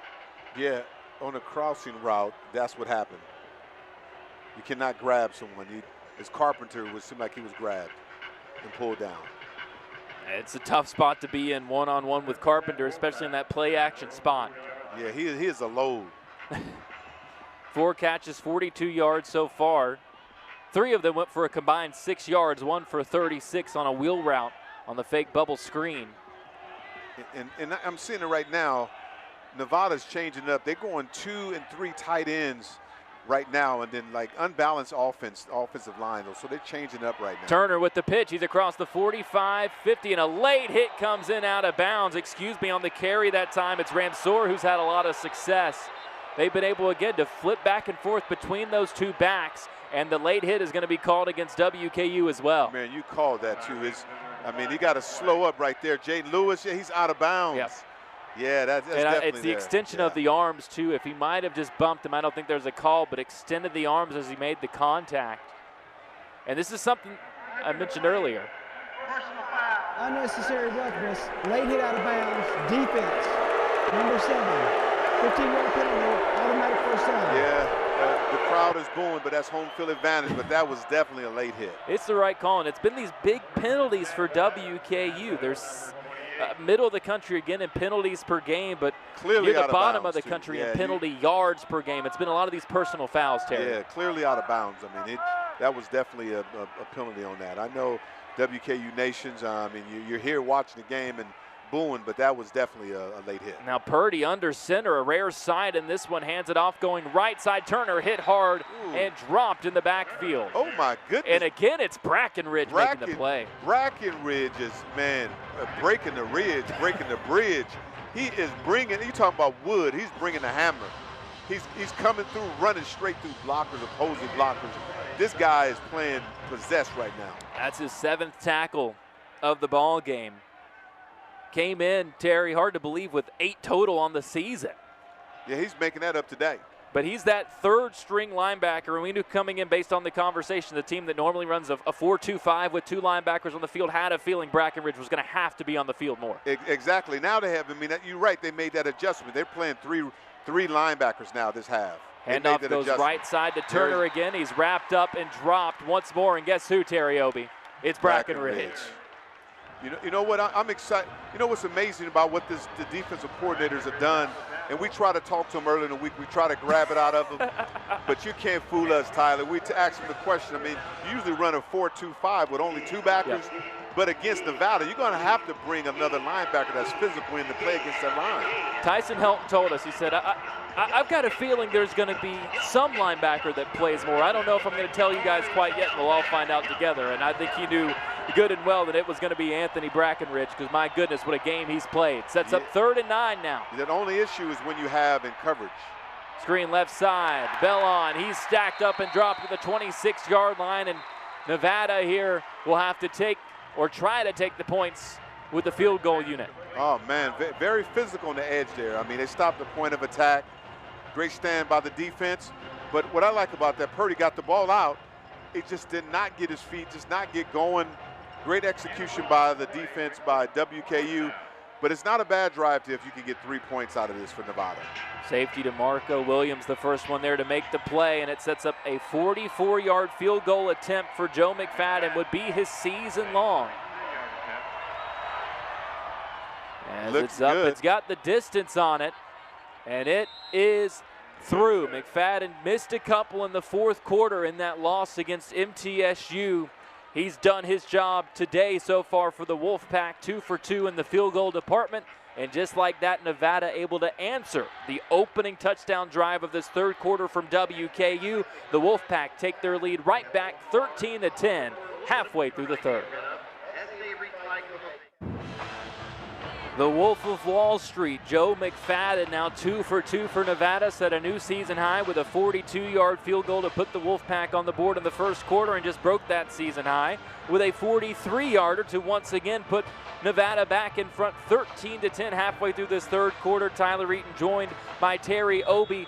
Terry, we said it after that last drive. WKU kicked the offense into gear, had more than half of the total yardage they had in the entire first half with just that opening drive of the third quarter. And as you see there, this is not a Nevada team that is prone to putting up a ton of points. If you're WKU, you know if you can put some pressure on with a touchdown drive here, the momentum of this game really starts to shift. Exactly. That'll change the momentum of everything. It seems like they're going to have an opportunity for a great return here too.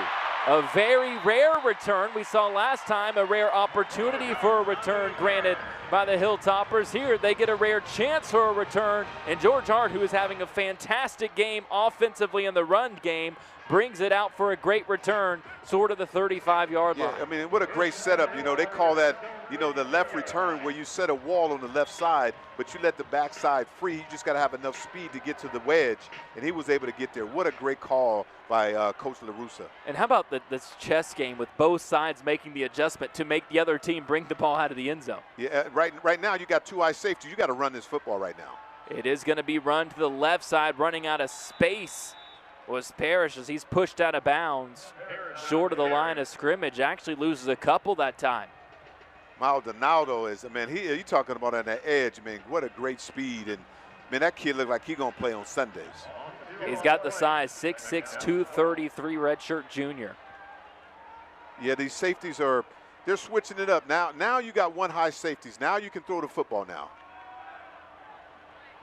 They're not going to keep it in the run game for a gain of a couple back to the original line of scrimmage. And just like that, 3rd and 10. Talk about the opportunity to pick up momentum. For a moment, it stalled for WKU after how explosive that opening drive was. Yeah, MacGyver usually see that. I mean, they were two high safeties, and they came down really quick.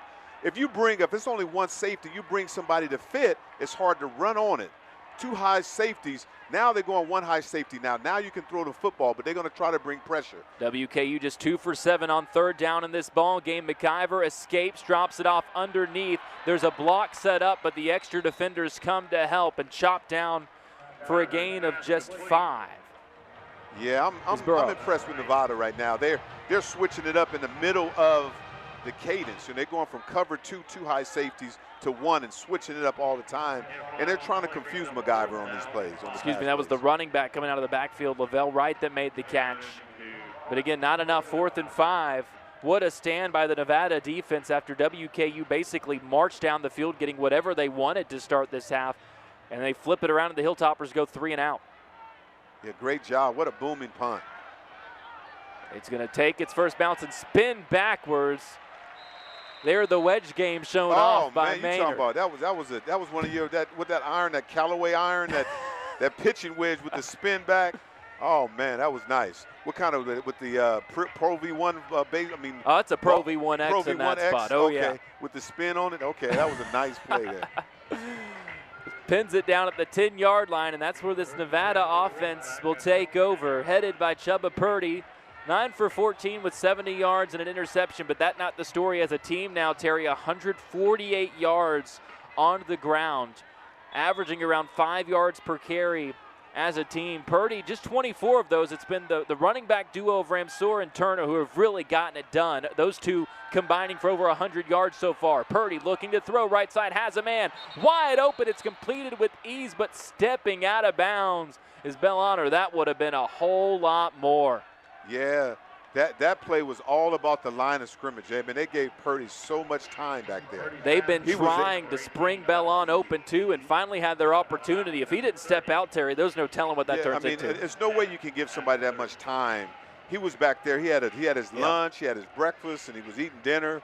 I mean, he was back there just waiting for him to get open. Great job by that protection by the offensive line on that play. Bell on just 5'7", a redshirt senior, spent a couple of years at UTEP. Purdy takes the snap. It's a little triple option. He's going to pitch it at the last second. Turner hit hard and dropped in the open field. That a great job to come up and make the play out of the secondary by Jalen Lewis. Yeah, exactly. They don't go against any option teams that much, but I like how Lewis, he stood his ground. He was responsible for the pitch, and he came up and made the tackle on the running back. That was actually Kai Woods that got the pitch. First time we've seen the redshirt junior transfer from Texas. They used Turner as the decoy in that spot. And as you can see, this is a Nevada team that is normally good at running the football. That's what they do. Near the top half of the country in rushing yards per game against a WKU defense that, if you look at the national stats, they're bottom 10 in the country in terms of run defense. Man, look at all these tight ends. They got 3 tight ends in the play right now. Play action had a man wide open, but the throw from Purdy is behind, and it falls incomplete. It was Turner leaking out of the backfield. Yeah, a lot of pressure there. I mean, they're bringing it up. He had to get that out early to Turner. If you get the ball to him, he would have the ball in space. But 3rd and 4 right now, this is manageable for them. 3rd and 6 is where Nevada had problems, but right now they've been pretty consistent with 3rd and 4. That's manageable. 2 and 10 on 3rd down overall in this ball game, but a lot of them have been what you mentioned, those 3rd and longs that this team is just not built to deal with. Yeah, and this is where you would bring some type of pressure. Milan in motion, now 3 on the left side. The tight end settles into space. He's wide open, and the connection is there up to the 45-yard line. That play, Terry, all the way with that zone. Jet Carpenter knew it, recognized it, settled in, and got the first down. Man, Carpenter's having a wonderful game. I mean, he did a side adjustment. When you bring in more than you can block, he just leaked out really quick, turned around at the marker, first down marker, and caught the ball. He's really savvy when it comes to film, but he knows football and is doing a great job of doing it. That was one of those stick concepts you talked about earlier. Just get to your spot, turn and face, catch. Exactly. Easy going. You get to the sticks. You get to the first down, and that's what he did. Back to each side of Purdy here. Another first down at the 45-yard line. Turner gets it running right, bounces off tacklers in the backfield, keeps his footing somehow, and gets up for a gain of 4 to the 49-yard line. Yeah, man, he was behind the line of scrimmage and kept his feet rolling. I mean, he's very powerful. First contact was by Machiavelli.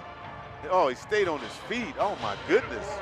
We don't have his yards after contact tonight, but it's been something special. Several times he's been hit in the backfield and found a way to escape, up to 68 yards on 13 carries so far.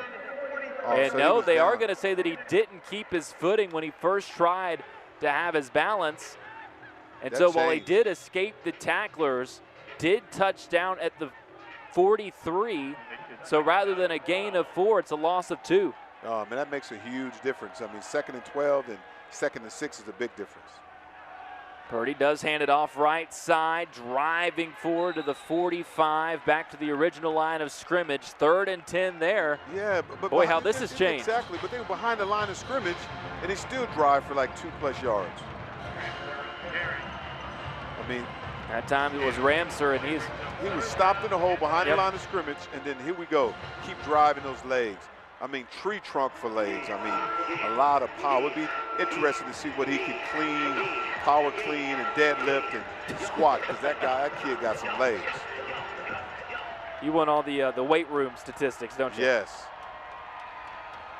3rd and 10. Holloman. They look like holding there. The flag comes in for the hold. Purdy across his body makes the connection. It's caught 40, 35 down to the 30, but I think we're in full agreement this one's coming back. Yeah, Purdy with a nice pass, but it was a really pretty catch by number 5. Their tight end. He is making some plays with his hands, and I like to see guys make things with his hands. Yeah, it was definitely Holloman who looked like he was going to get back there if he wasn't grabbed. It was a great play by Purdy to just find anything downfield and make the throw, but it comes too back. much holding. You got to put your hands. You can't have your hands extended that far. Not a great job there. 78. And it sets up a 3rd and 20. Talk about a team that's not built to deal with 3rd and 6 plus. Oh no, 3rd and 20.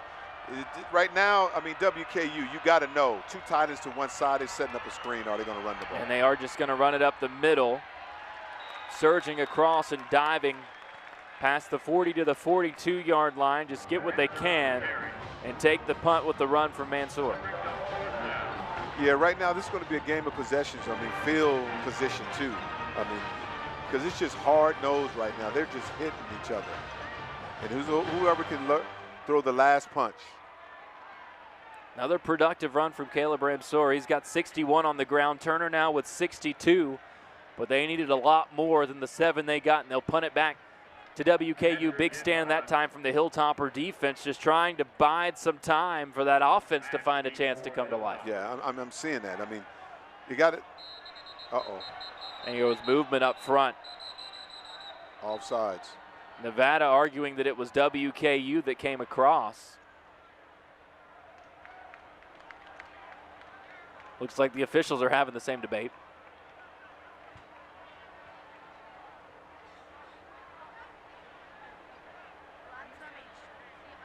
I mean, I think the punter would prefer to be back up. I mean, get a better chance to kick the ball. Closer makes it more precise. I think it's going to be tougher.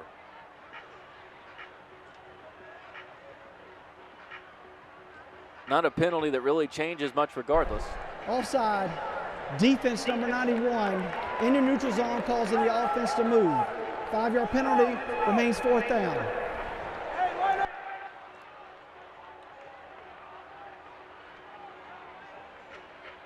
Kai Micatrato jumped there in the middle. It does get accepted, so it moves it up, moves the ball up to the 47-yard line. And Terry, I'm with you. I don't know if that's advantageous or not. We'll see what the result is. No. As Bailey Ettridge tries to pin one inside the 20, did so earlier on a low roller. This one a bit higher, and it's going to be fielded at the 14-yard line, so still gets the job done with the punt, unfazed by the penalty. The WKU defense unfazed on that drive, but the WKU offense so high-powered, held to just 10 points so far, and the Hilltoppers trail it 13-10. WKU takes over offensively. Just under 30 seconds left in the 3rd quarter. Hilltoppers trail it 13-10 as first-year offensive coordinator Rick Bowie, trying to find answers, came here from Abilene Christian with quarterback Maverick McIver. Spent a couple years prior at Valdosta State. And Terry, he was telling us this week just how much praise he had for Tyson Helton and the collaboration they have, the trust that Tyson has put into him calling the plays in this offense, and just how much he's been able to learn from Coach Helton. So far said that he felt like he was chosen for this position, not just hired, with how many great offensive coordinators has come from WKU. Absolutely, but right now I think who's doing a great job is Nevada's really changing the coverages on the snap. Yeah. And they're going to a pro style, and that's what the coach is going to. He's going to have to adjust to that. McIver's going to have to see that coming on the run. He's not used to that. So Nevada is tricking up a little bit. They are coached very well. It looked like they start with one high safety. Then on the snap, they move to a 2-deep safety. The Hilltoppers come out with the sweep to Jairus Mack. He picks up 6, and that'll do it for this 3rd quarter. The Hilltoppers have about 80 yards to go, trailing it by 3 as we'll get set for this 4th quarter.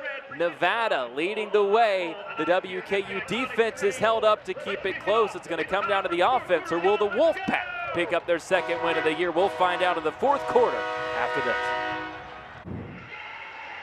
13-10, Nevada leading WKU as we get set for the 4th quarter from Fikes Field here in Bowling Green. Tyler Eaton happy to be joined by Terry Obie. This has been a physical smash-mouth game, Terry, as we were talking about it during that break. Nevada came in, Coach Choate said we're going to be physical, we're going to play tough. WKU is just going to have to find a way to win this game, and they're going to have to play to that style a little bit. Absolutely. I mean, because they're going to dare you to run the football right now, and they're switching up on him. So McIver has to make sure he keep his eyes and ears open, ready to see what's going to happen. That was a screen to the left side. It's reeled in by Mack. Spun down quickly, though. And 2nd and 4 turns into 3rd and 3. Yeah, I mean, right there, he threw it into a coverage, too. There was cover 2, so the corner was sitting right there. And I was surprised at that. The only thing that's open on when you got 2 high safeties is a tight end over the middle or somebody's on a crossing route over the middle.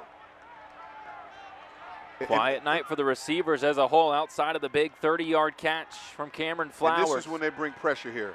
McIver has a man wide open. It's completed just short of the 30, being stacked up there and driven back, but more than enough for the first down that time for Mack. Yeah, Mack is on the attack. See, so what he did is that's the same was wide stick, but he was a small wide inside guy, got to the first down and make something happen. So with these two high safeties, you got to continue to keep the ball over the middle or you got to run the football. McIver fakes across the middle. It's caught. There's the play action tight end connection, and leaping across midfield is Noah Myers. What a night he's had. It's been a battle of the tight ends here tonight. Yeah, I mean, that's a great read. I mean, now he just got to take his time. Now you have to run the football here. The safeties are deep. Get the ball to the running back. They get it outside, being chopped down at the 47-yard line this time is George Hart. Yeah, George Hart is very physical, but on that play, kind of stutter step. Make sure if you can't get yardage, go full speed. Run through the running back. I mean, run through the linebacker on that. But great job by the linebackers for Nevada on that time, pursuing. Pistol formation, two wide receivers stacked on the left side. McIver takes the snap, handoff up the middle again. Hart spinning through, and he's down to the 42-yard line, needs 3 for the first down. Yeah, I'm liking what the WKU is doing, but you got to take whatever they give you. If they got two high safeties, that means they don't have one extra person in the box. I mean, they don't have a hat in the box, so you have the advantage. You have to run the football no matter what. Offensive coordinator Rick Bowie was telling us everything in the run game is about yards per carry. That's what we want. And Parrish and Hart both over 5 yards per carry in this one for WK. Now you have to win. You one-on-one now. Now you can get the ball in there. It's one-on-one. McIver looking right side, takes the deep shot, jump ball, it's caught. Mack goes up and rips it away from the defender, and WKU is set up inside the 10. Okay, Mack on the attack. You saw that. That's one-on-one. That's the first time they had one-on-one coverage, and he went up there and got the ball at his highest point. But still, there was really good coverage by Nevada on that. I mean, I was impressed. He was right there, just didn't make the play. Kitchen got to make sure he get that ball and turn around really quick. Mack comes into motion. It's a handoff up the middle to Parrish. He's knocked down after a gain of a couple.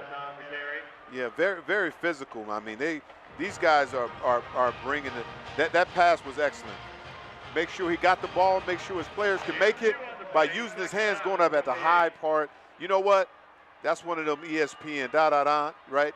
And it was good coverage by Kinchin there. I just don't think that he fully got the head around it to see it in time. That's just, man, mom better than you, right? You got Moss. 2nd and goal from the 8-yard line. One on the left side. This and now is a they direct shift. snap. Yeah, it's a running back. Hart takes it right side, inside the 5, barrels in, leaps over the goal line and scores.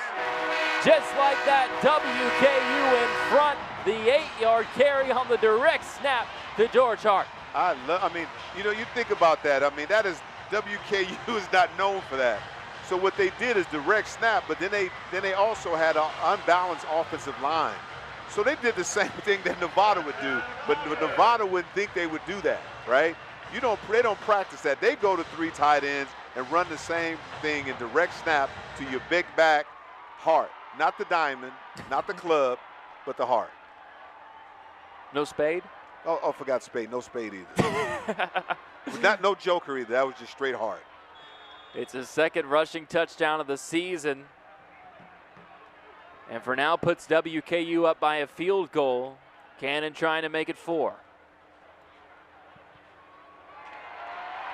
And does just that. 8-yard touchdown run from George Hart. Off the direct snap, a little trickery from WKU puts the Hilltoppers in front 17-13 as we get down to the wire in this one. 11:23 left. Hart the difference maker right now. How did the Wolfpack respond? We'll find out after this. WKU trailed 13-10 coming into the 4th quarter. The Hilltoppers proceed to go 85 yards and 9 plays and cap it off on the direct snap touchdown run by George Hart. Yeah, what a great job there. I mean, I love the trickeration. Unbalanced line. WKU is not known for that. And Nevada was prepared for that. I bet coaches looking on the sideline, man, we didn't draw that up. We didn't know they did that because they were outnumbered with the blockers on the outside. And it was Kirsten Upchurch, the right tackle, getting the start with Devin Smith out with illness that paved the way on that one. Now, how will Nevada respond as WKU goes right back to booting the ball through the end zone? We'll see what Chubba Purdy and this offense has to offer. Purdy now 11 for 16 through the air in this ball game.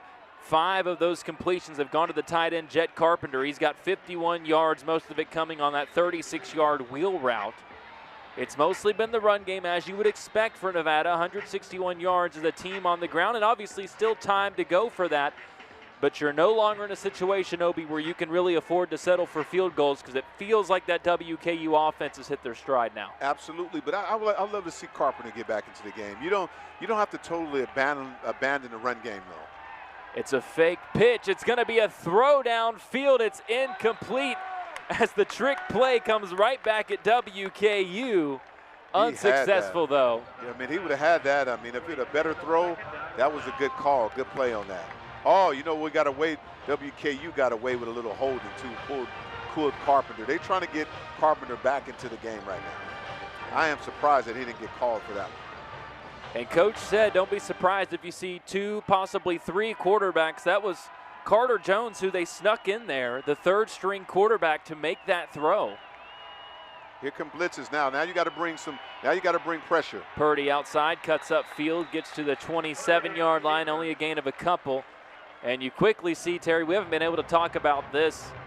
The platoon shifts basically for WKU up front. They are shifting those linemen constantly. And you know what I'm really impressed about tonight is that WKU is a 4-2-5 kind of defense. But they went to a 4-3 today because that's the only way you can compete against an offensive line like this. Great adjustment by the offensive coordinator. We try to get it off of me. I mean, the defensive coordinator, we try to get it out of him. That's the way you have to do that. And they did a great job of doing that. They're back in the 4-2-5 there with 6 on the line. All 6 come with the blitz. Purdy trying to escape left side across the 30. Needs to stretch it for the first down. It's going to be close, and they mark him right at the 35. He was able to scramble and pick up the first down. The Hilltoppers brought the heat. Purdy recognized it and was able to escape. Yeah, that's what he's known for. Great legs there. Getting outside with speed.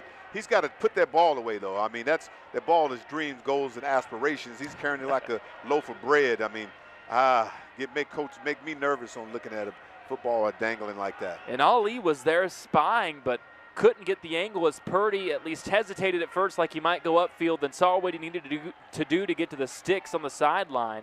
Great job to move the chains and keep this drive alive. Yeah, and you can run the football still. And they're going to keep it on the ground with a sweep left side. Bell on. He's hit out of bounds around the 40-yard line. Gain of 4, look like it. I mean, they're getting physical out there. I mean, he got him. We got away with a late one. Fortunate they didn't get another late hit there. Got a late, right. I mean, that was last minute. He was out of bounds completely. Yeah, got very. For all the calls that have been made, a couple of missed ones perhaps favoring Nevada. And this is Nevada. You got to get your guy back in, your tight ends back into the game. You got to throw that ball. Purdy looking to throw downfield, right side, one-on-one. It's picked off, but that's going to come back with the pass interference. I think that was pretty blatant. I don't know about that. They got every right to go for that football. I don't know about that. We're making the game a little different on that. That's a little different. I mean, we'll get another look at it. I don't know. It was either a blatant PI or an incredible sell job. It was one of the two. To me, they're both going for the football, man. You can't call that. Oh, wow. Pass interference, defense number 6. 15-yard penalty, automatic first down. That goes against Nazir Ward, who would have had the interception. His first one of the season. Yeah, you got to give him. He threw the ball up. Everybody has a right to the football. He's turned to the football. It's really tough to tell from that shot where the contact was. Just tough to tell from that angle from our perspective. It looked to me as it happened like that was going to be the call. Yeah. It's going to hold up as it is, and it moves Nevada into WKU territory at the 45-yard line. And they still can run the football here. Purdy hands it off. They do go up the middle like you referenced to the 40.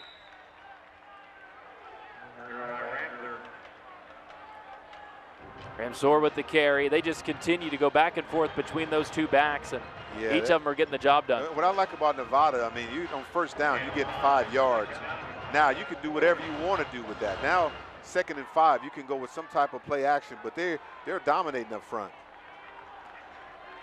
Ramsor with 66 yards on the ground on 9 carries.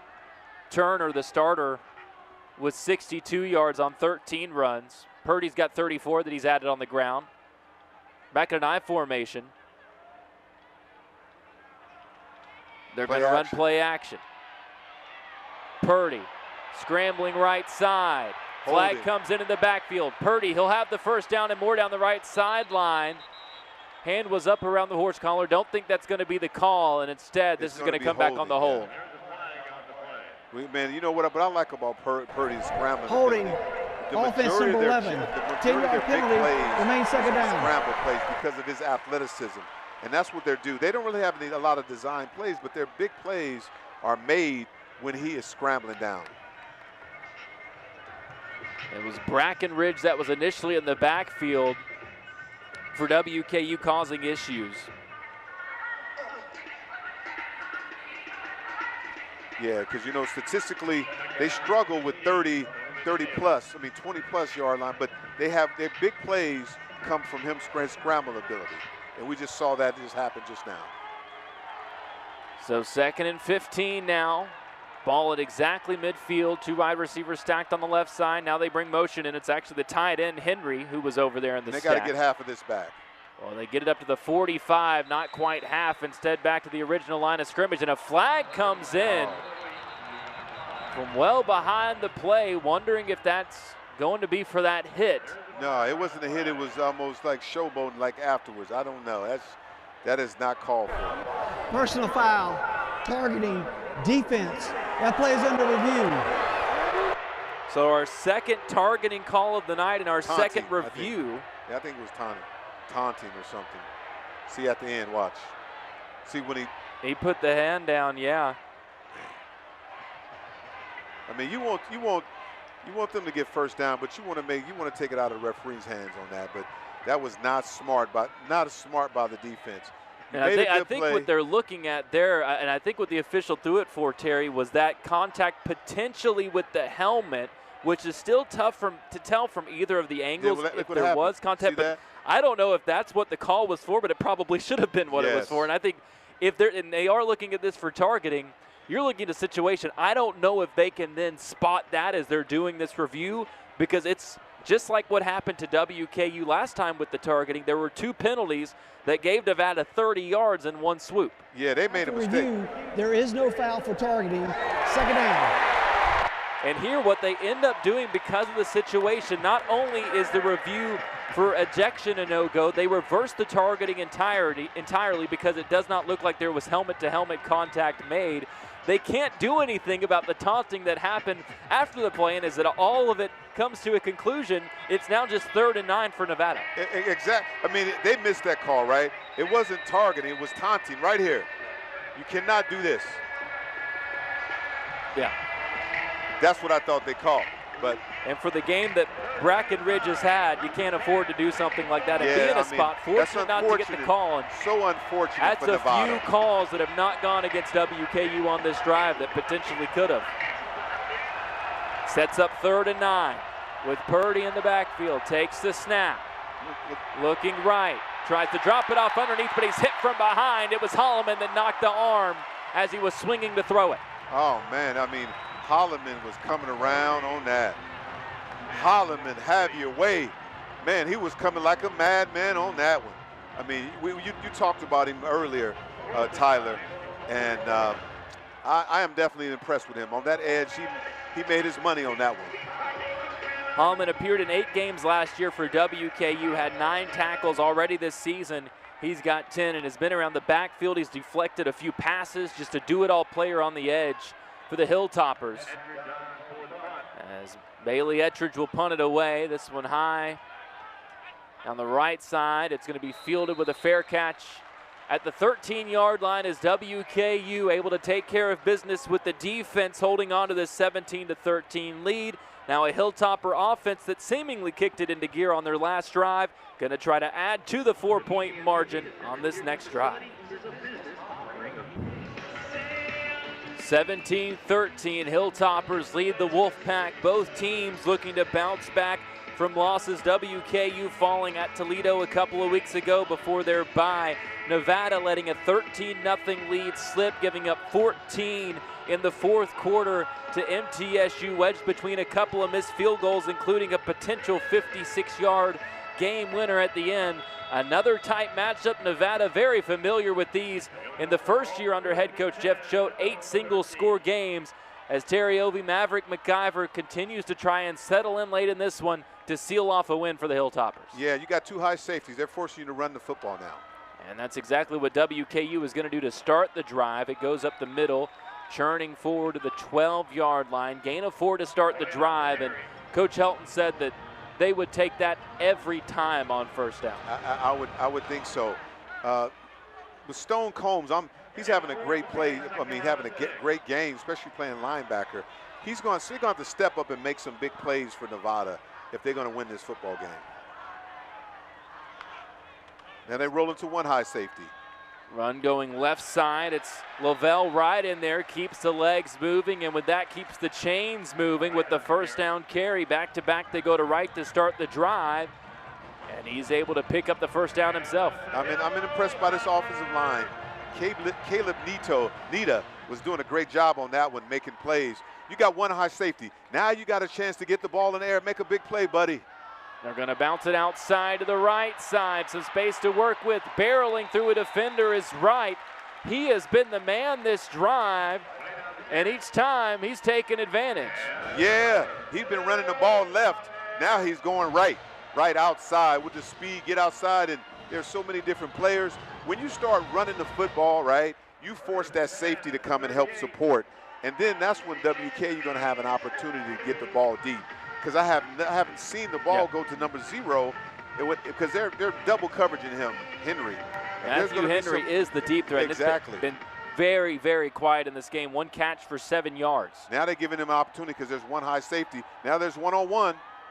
Goes across the middle. It's caught on the stop route underneath by Musa Berry. You talking about physical, man. I love Jordan. I mean, he is making some plays right now. A.J. Odoms, I mean, he is coming up very physical for a small guy for Nevada. 2nd and 5 for WKU. With that, McIver now at 212 yards through the air. His 30th attempt, he's completed 20. Sneaking the safety down. They set it up underneath. It's caught by Mack. Oh, flag comes in the middle of the play at the 45, and I think you're right, Terry. He's walking away with his hands up is Edward Rambo, which is unfortunately usually the worst thing you can do when it comes to penalties.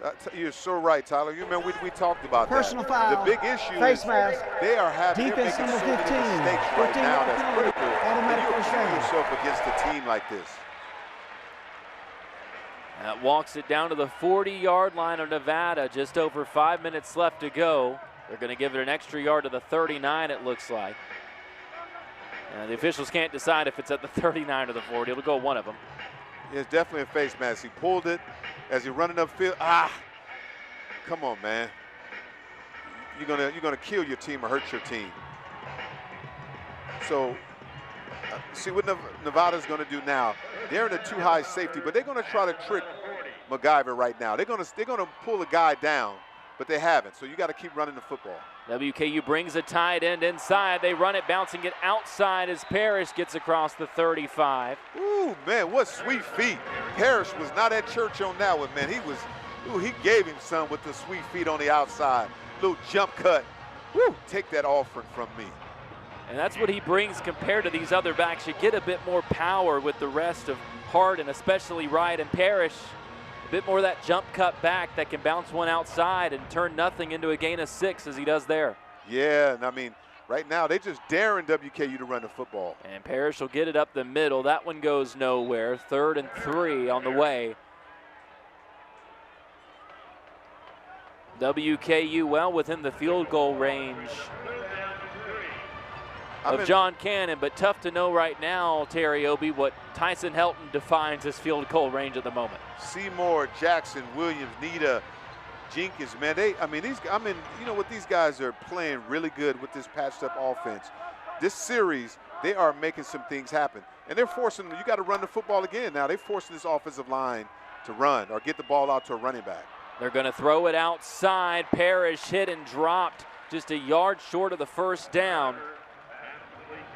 And now it's decision time for WKU, but it doesn't look like it's much of a decision for the Hilltoppers at all. They need a yard at the 31, need to get to the 30. And the Hilltoppers are going to stay on the field. 4th and 1, leading at 17-13. 3.5 minutes left to go in this ball game. You know, Coach Helton said, you're from a gambling state, Nevada. You gambled on that one. Hey, you know what? I'm going to gamble right now. MacGyver was able to get it out quickly, and what an open field tackle that time by Kenshin. The slot corner, who is very physical, came into this game with 13 tackles on the season. And WKU is going to take a timeout to think this through. You could either take the field goal, try to go up by a touchdown, roll the dice, go for it. After the Hilltoppers went 0 for 2 with some turnovers on downs against Toledo, left the points on the board. It's a tight one here in Bowling Green. Decision time. We'll find out the answer right after this. 4th and 1 for WKU at the Nevada 31-yard line. The Hilltoppers leading the Wolfpack 17-13. Out of the timeout, Terry, they ran half the field goal unit out and then pulled them right back to the sideline, although I don't think it was much of a mystery of what WKU was going to do here. But the Hilltoppers on the season have struggled in these 4th down situations, just 1 for 5. Here they operate quickly and move the chains immediately. You know what? I like what Coach Helton is doing. You know what he put it on? The color, red. He's a gambler. He said, you know what, I'm going to put it on red, not black. WKU got on black and red, but I'm going to put it on red for the Hilltoppers. And went forward. He thinks Nevada's gambling, but hey, he's a gambler tonight. And it forces the Wolfpack to start taking these timeouts. Tyson was asked, as I mentioned, there were a couple of scenarios where WKU turned it over on downs against Toledo, could have had points potentially. And he said, well, I slept on it, and really, as I thought about it more, I didn't regret it at all, because he felt like WKU needed touchdowns to keep up with Toledo in that ball game, as a final score of 45-21 would tell you is probably the truth. Here, a bit of a different story where it's not needing to keep up points-wise, and more so, as we were talking about during the break, no matter what, Nevada is going to need to go down and score a touchdown. So you might as well go for it, try to choose some more of this clock and potentially keep this drive alive and put this game away. Absolutely. I mean, of course, I would rather have it in my hands instead of another team's hand. You kick the field goal, but you leave them a lot of time on the scoreboard. If you can assert your will, now you just go ahead and, run the football. If they come, I am surprised right now with Nevada with these 2 deep safeties. I am surprised with that. Coach Choate and his defense trying to find an answer as Lavelle Wright nearly breaks the big one. He's dragged down a yard short of the first down. Yeah, that's the only thing that I didn't see that. With 2 high safeties, you know they're going to try to run the football and run the clock out. I'm surprised with that. We had mentioned the possibility, too, of Wright being the bruiser that comes in and cleans this thing up. They go to him on the 4th down. They go to him there on 1st down to open this set of downs, and he has really been the one they've turned to on this drive. Now 6 carries for 39 yards for the game. WKU has to be absolutely delighted with the run game production, 126 yards on the ground for a Hilltopper team that's averaging 109, which doesn't sound like a huge bump up, but when you take away the 2 sacks that Maverick MacGyver has taken, Terry, averaging 5 yards per carry as a team after they were just absolutely abysmal in that department against Toledo, just 2 per carry. Man, I'm impressed with this guy, Lavelle. He's going right, left, making things happen. Then you got your bruiser here right now. Now they got the 1 high safety, and see what they're going to do. I think WKU knows that MacGyver, you got to try to get the ball if they're going to stack you in the box. Left side, Hart bounces outside, staying in bounds wisely inside the 10, and is able to set up a goal-to-go situation. What a run, great hesitation and burst. A couple of times picked his spots and moves the chains. You know what? They said WKU don't run the football, and I guess they decide Hart stayed in bounds, got upfield, loving it. I think the only issue there might have been that you wanted him to go down a little bit earlier than he did so you could potentially get another first down and ice this game out. But another way to ice this game out, Terry, would be to punch this in for a touchdown. Yeah, I didn't like that either, man. He almost gave us a heart attack. Head coach Tyson Helton in his 7th year at WKU, looking for win number 51 in his time on the Hill. You saw Jeff Choate just a moment ago in his 2nd year at Nevada, 3-10 last year, 1-2 this season. If you look at just the small sample size, I mean, somebody that's coached in now 17 games coming into tonight, 10 of them have been one-score games with a potential for another one. He said that there's some work to do. This program reached incredible heights with Colin Kaepernick there in the late 2000s, around 2010, pulled off that big upset of Boise State, and he knew all about that because he was on the staff at Boise State. It's been a rebuilding process since then. Now it's about establishing culture and trying to find a signature win. But WKU trying to shut that down here as they go up the middle with the run game again. But the Wolfpack shut down the first down run. Yeah, I mean, the Wolfpack, but they're in a tough spot right now, though. There's not a lot of time left. There's a lot of time left, and they have no timeouts, and you basically can soak this away. WKU would think is going to run this down to the 2-minute mark, as Nevada now out of timeouts in this one. But been very impressed by, I mean, Libera is unbelievable. Barbera, unbelievable. I mean, he's definitely physical out there, but you can soak this away. I mean, 2nd and 8, I mean, they can go down to the 2-minute timeout and 2-minute warning, and it's really hard now. The Barbera's had a heck of a game. 9 tackles from that defensive end spot. 1 for loss came in amongst the best in the country in terms of both tackles and tackles for loss. But Nevada's going to need some big plays and then some. We've hit the 2-minute mark. WKU driving and leading 17-13. WKU driving at the Nevada 8-yard line. 2nd and goal with 2 minutes left. Nevada no timeouts. WKU, if they run this all the way down, 40 seconds left on the clock. But as we were talking about during the break, Terry, the big debate here, do you try and score as fast as you can, or do you want to hold on to this ball, take the points, look at a 7-point lead with around 40 seconds left to go? We'll see now how Tyson Helton and his offensive coordinator Rick Bowie manage it. Oh, yeah, right now you have to run this football. I mean, I can see this tight formation. They're going to try to get the ball out. Play action. And it's overthrown, a safe throw to no one there from McIver, but they're the big no-no. I mentioned you could run it down to 40 seconds, not with the clock stopping. Yeah, LeBarber, look at that. You know who made the play? We talked about with the 9 tackles. What a game Dylan LeBarbera's had.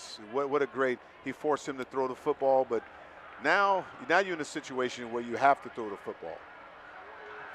You can relate to him, California native, 2nd year now at Nevada, has been just special, and he's had a special game. There have been a lot of special defensive performances in this game, but WKU looking for something special to put this game on ice on 3rd and goal. They're going to keep it on the ground, trying to make men miss. Is right, bounces off another tackler, and he scores. Oh, my. I think I would call that something special. Yeah, that's very special on contact. Bouncing ball, left, right, got in the end zone. Oh, my goodness. You're talking about put ice on it with a running the football. Oh, that shocked everybody. Nevada is shocked. Everybody's shocked. Lavelle Wright, the closer for WKU in this game, that turned to him time after time on this final drive, and he pays it off with his 2nd rushing touchdown, this one from 8 yards out. And with the PAT, the Hilltoppers say forget the touchdown lead. We want to make it 2 scores, 24-13, WKU up.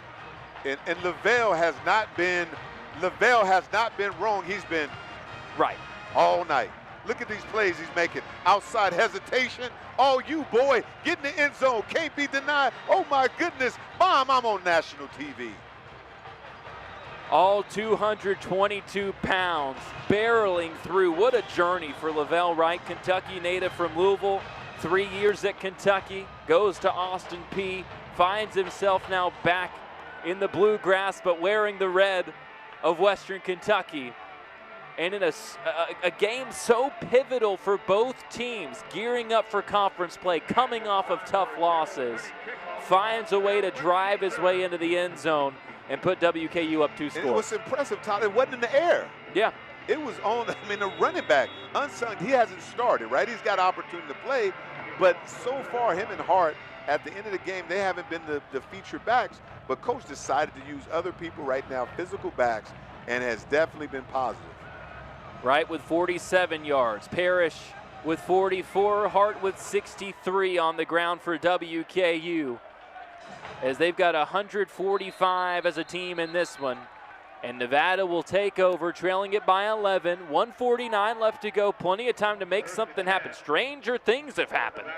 No, it sounds good. Stranger things have happened, but minute and 49, that would be very, very difficult with an offense like this. I mean, because now WKU going to pin their ears back. Now they're playing cover 2 defense, got 2 high safeties, and they're going to play more of a prevent style, and he possibly could throw picks because they don't really do well right now.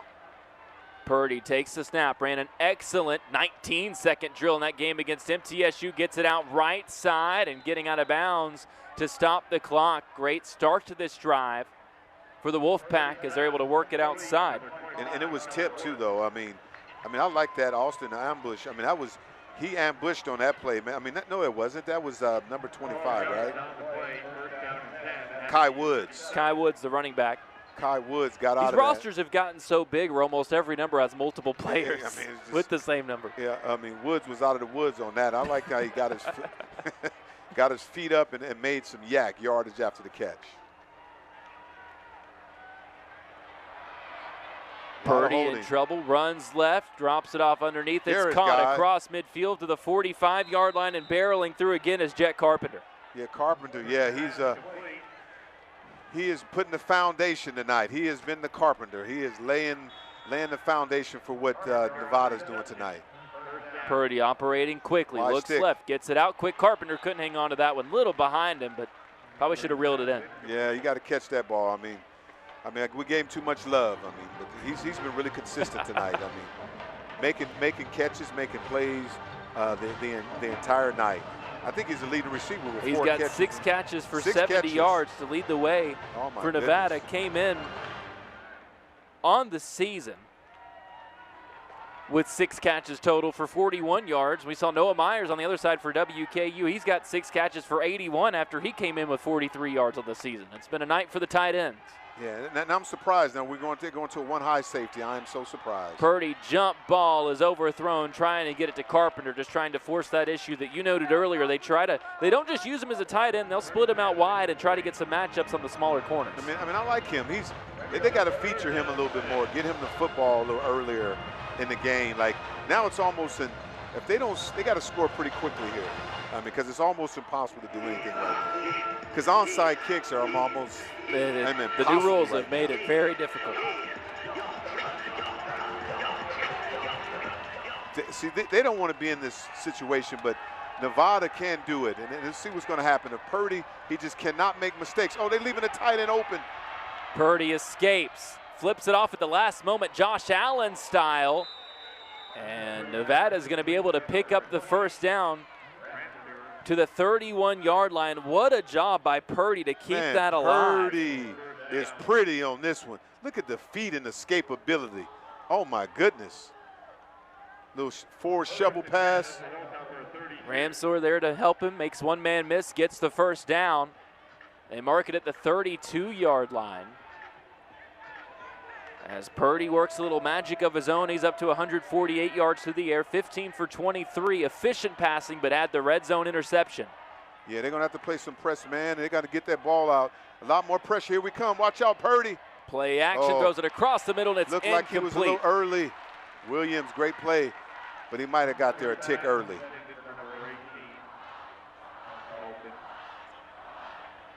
Get another look at it as Purdy rolled out, made the throw. Oh, okay, good. Okay, Williams, what a play. I thought he got there a little tick early.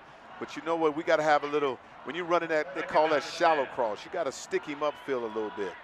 Purdy was looking left that whole time. It looked like Noah Brown had beat his man one-on-one on that far side. Didn't spot him, though, as Purdy takes the snap.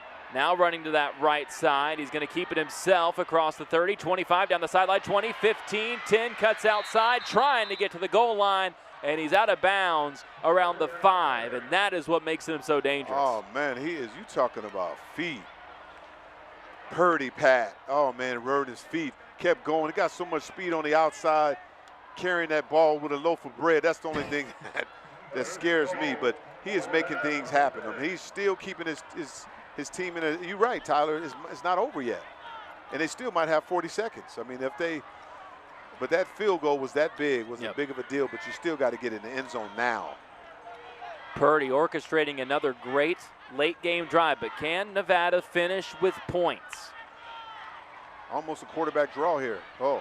Tries to throw it across the middle, and it's batted down. Brown had his man beat.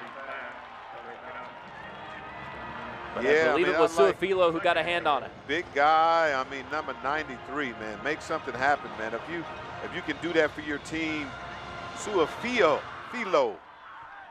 Yeah, Suafilo, say feel me on this one. 6'1", 320-pounder transferred in from Southern Utah. Just one of those pieces that WKU likes to rotate in and out up front. Yeah, they needed him with that big body, that wide body in the middle. 2nd and goal at the 6. Look like man-to-man coverage now. Purdy fires, trying to go to Brown in that man coverage. Could never separate from his man, and it falls incomplete. But the reason he was never able to separate looks like it's going to be pass interference. Boy, they're flag happy. I mean, they're going to have to watch them things tonight because they've been throwing. They're really dirty tonight. And again, taking time to discuss what the call is here. And Tyler, man, you might have predicted, but it's 47 seconds. They score, it could be 40 seconds left. Pass interference, defense number 6. The ball be placed at the spot of the foul, first down.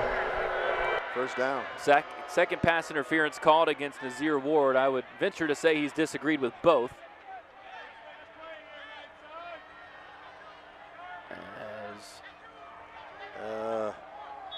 Tough to see there if Ward got there early. But they get him for the call, and it's now 1st and goal at the 5. 47 seconds left in the ball game. Yeah, I mean, to me, I would do Purdy on a sprint out right here. You know, they like that West Coast concept. I would try to get that football out to the tight end, get him let it sprint on the run. He rolls to his right side, nowhere to go, floats it up and out of bounds. You know, speaking of West Coast offense, they try to do spider 2 wide banana, and I think WK, you knew exactly. I saw a man in the flat, tight end on a corner route, the banana, and there was nobody there for Purdy. They tried the West Coast concept. Well, WKU knows just as we do that Purdy is at his best when he's able to be mobile, roll out, try to make something happen. And that's the one thing about when you get down in the red zone, it can limit you offensively because there's not as much room to operate with, not as much room for Purdy to be as mobile as he would like because that WKU defense can really pinch down. Brings Bellon into motion, takes the snap. Goes right side. Brown has it broken up. I thought he could have caught that. You got to make that play for your quarterback on there. You got to make that play. Man, off the tip of his hands. This is highlight time. Go get that. Make that play. Went through his hands. Get on the jug machine. Ward was there with a shove, but it was late. It looked like, as we look at the replay, Brown should have been able to reel it in. Yeah, Jordan Brown is usually, he would make that play though. I mean, that was a good opportunity to make the big play for his team. And now 3rd and 5, down to 37 seconds left to go. Wonder if they don't do something to try and isolate Jet Carpenter here. He's been the guy. I agree with you. You have to do that. You have to get him in situ. Oh, he forces it to Carpenter. Wow. Some contact. I don't know about that one. As he was crossing the middle of the field, no flag, and it's 4th and goal at the 5. I don't know if Carpenter maybe tripped over that turf monster. It looked like they tried Y stick again. He's running across. Oh, yeah. He didn't know the ball was coming. That was a problem. Ali was stuck to him, and here Nevada, in this spot 2-score game, they're going to take the field goal to put themselves in a position. You get the guaranteed points if you get the onside kick Down by 8, still in a spot where you could go down and try and tie the game. Because they can fake them again, right? They're gamblers. Kick is up off the leg of McFadden and good. Bit shorter than his first two from 42 and 43. That one from just 22 yards out. And that's going to be the big thing, Terry, as Coach Choate and his staff look over this game. Unless they're able to recover this onside kick and make something happen. Down in the red zone, not being able to convert, couple turnovers down there. A potential 4th and 1 where they could have gone for it, get a false start, end up kicking the field goal just after they were pushed out of the red zone. Another one of those games where last week he described the MTSU game as going and ripping defeat from the jaws of victory. And I think the story very much going to be the same unless they're able to pull off the miracle here with the onside kick. You're absolutely right, Tyler. That has been their Achilles heel the entire season right there. Those plays in the red zone, they struggle with efficiency. I mean, they got to settle for field goals, and they lead on the inside run, and they making penalties. And if they just scored a couple of times, even going in the half, if you score, this is a whole different ball game. Now you have the hands team on. The onside kick to decide it, still rolling, and WKU finally recovers it, and then some. 20, 10, 5, kiss this game. Good night. Oh, King Henry catches a scoop. He looked like a shortstop on that one. King Henry. He scored a touchdown in every game, caught a touchdown in every game this season. The streak was on the line, and he said, you know what?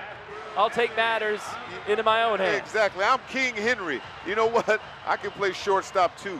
Little scoop and score. Oh my goodness, on the hands team. Wow. He said, no way. I got to get in the scorebook no matter what. If it's special teams, I like that attitude. And that's the kind of attitude we'll have a guy play on Sundays. And so WKU puts the bow on win number 3 of the season. A dicey one throughout. Trailed most of the game, didn't take their first lead until the second half. With the extra point, they lead at 31-16 and just 23 seconds away from 3-1. I mean, this is like rugby, outside kick and score. And that ball hung up for a long time to the point where Brown had a legitimate shot. I'm sure on the other side, Coach LaRussa, the special teams coach, was having a mini panic attack for a moment with the chance Nevada had to get it, but it seems like there Matt Henry was just biding his time. I mean, I was thinking, oh, Henry. I'm like, you got to get down on the ball, right? I mean, just so you want to score, I mean, you just got to take a knee. I don't know. Playmakers playmaking. Yeah, I mean, just make it happen. If you go back to your days at Oregon or in the NFL, I know if Terry Obie recovered that onside kick, there's no way you're taking a knee. Man, I'm taking a knee, man, for a paycheck. You score, what if you fumble? Oh my goodness, now you're a goat. Well, there were no paychecks in your Oregon days, so yeah. I assumed that the legendary returner you were, you're taking that thing to the house. Pad those record books. You know, honestly, you know, scared man can't win. I'm not a gambler. I probably would have sat down on that one. As WKU gets set to kick it away, but whistles blow as the ball fell off the tee.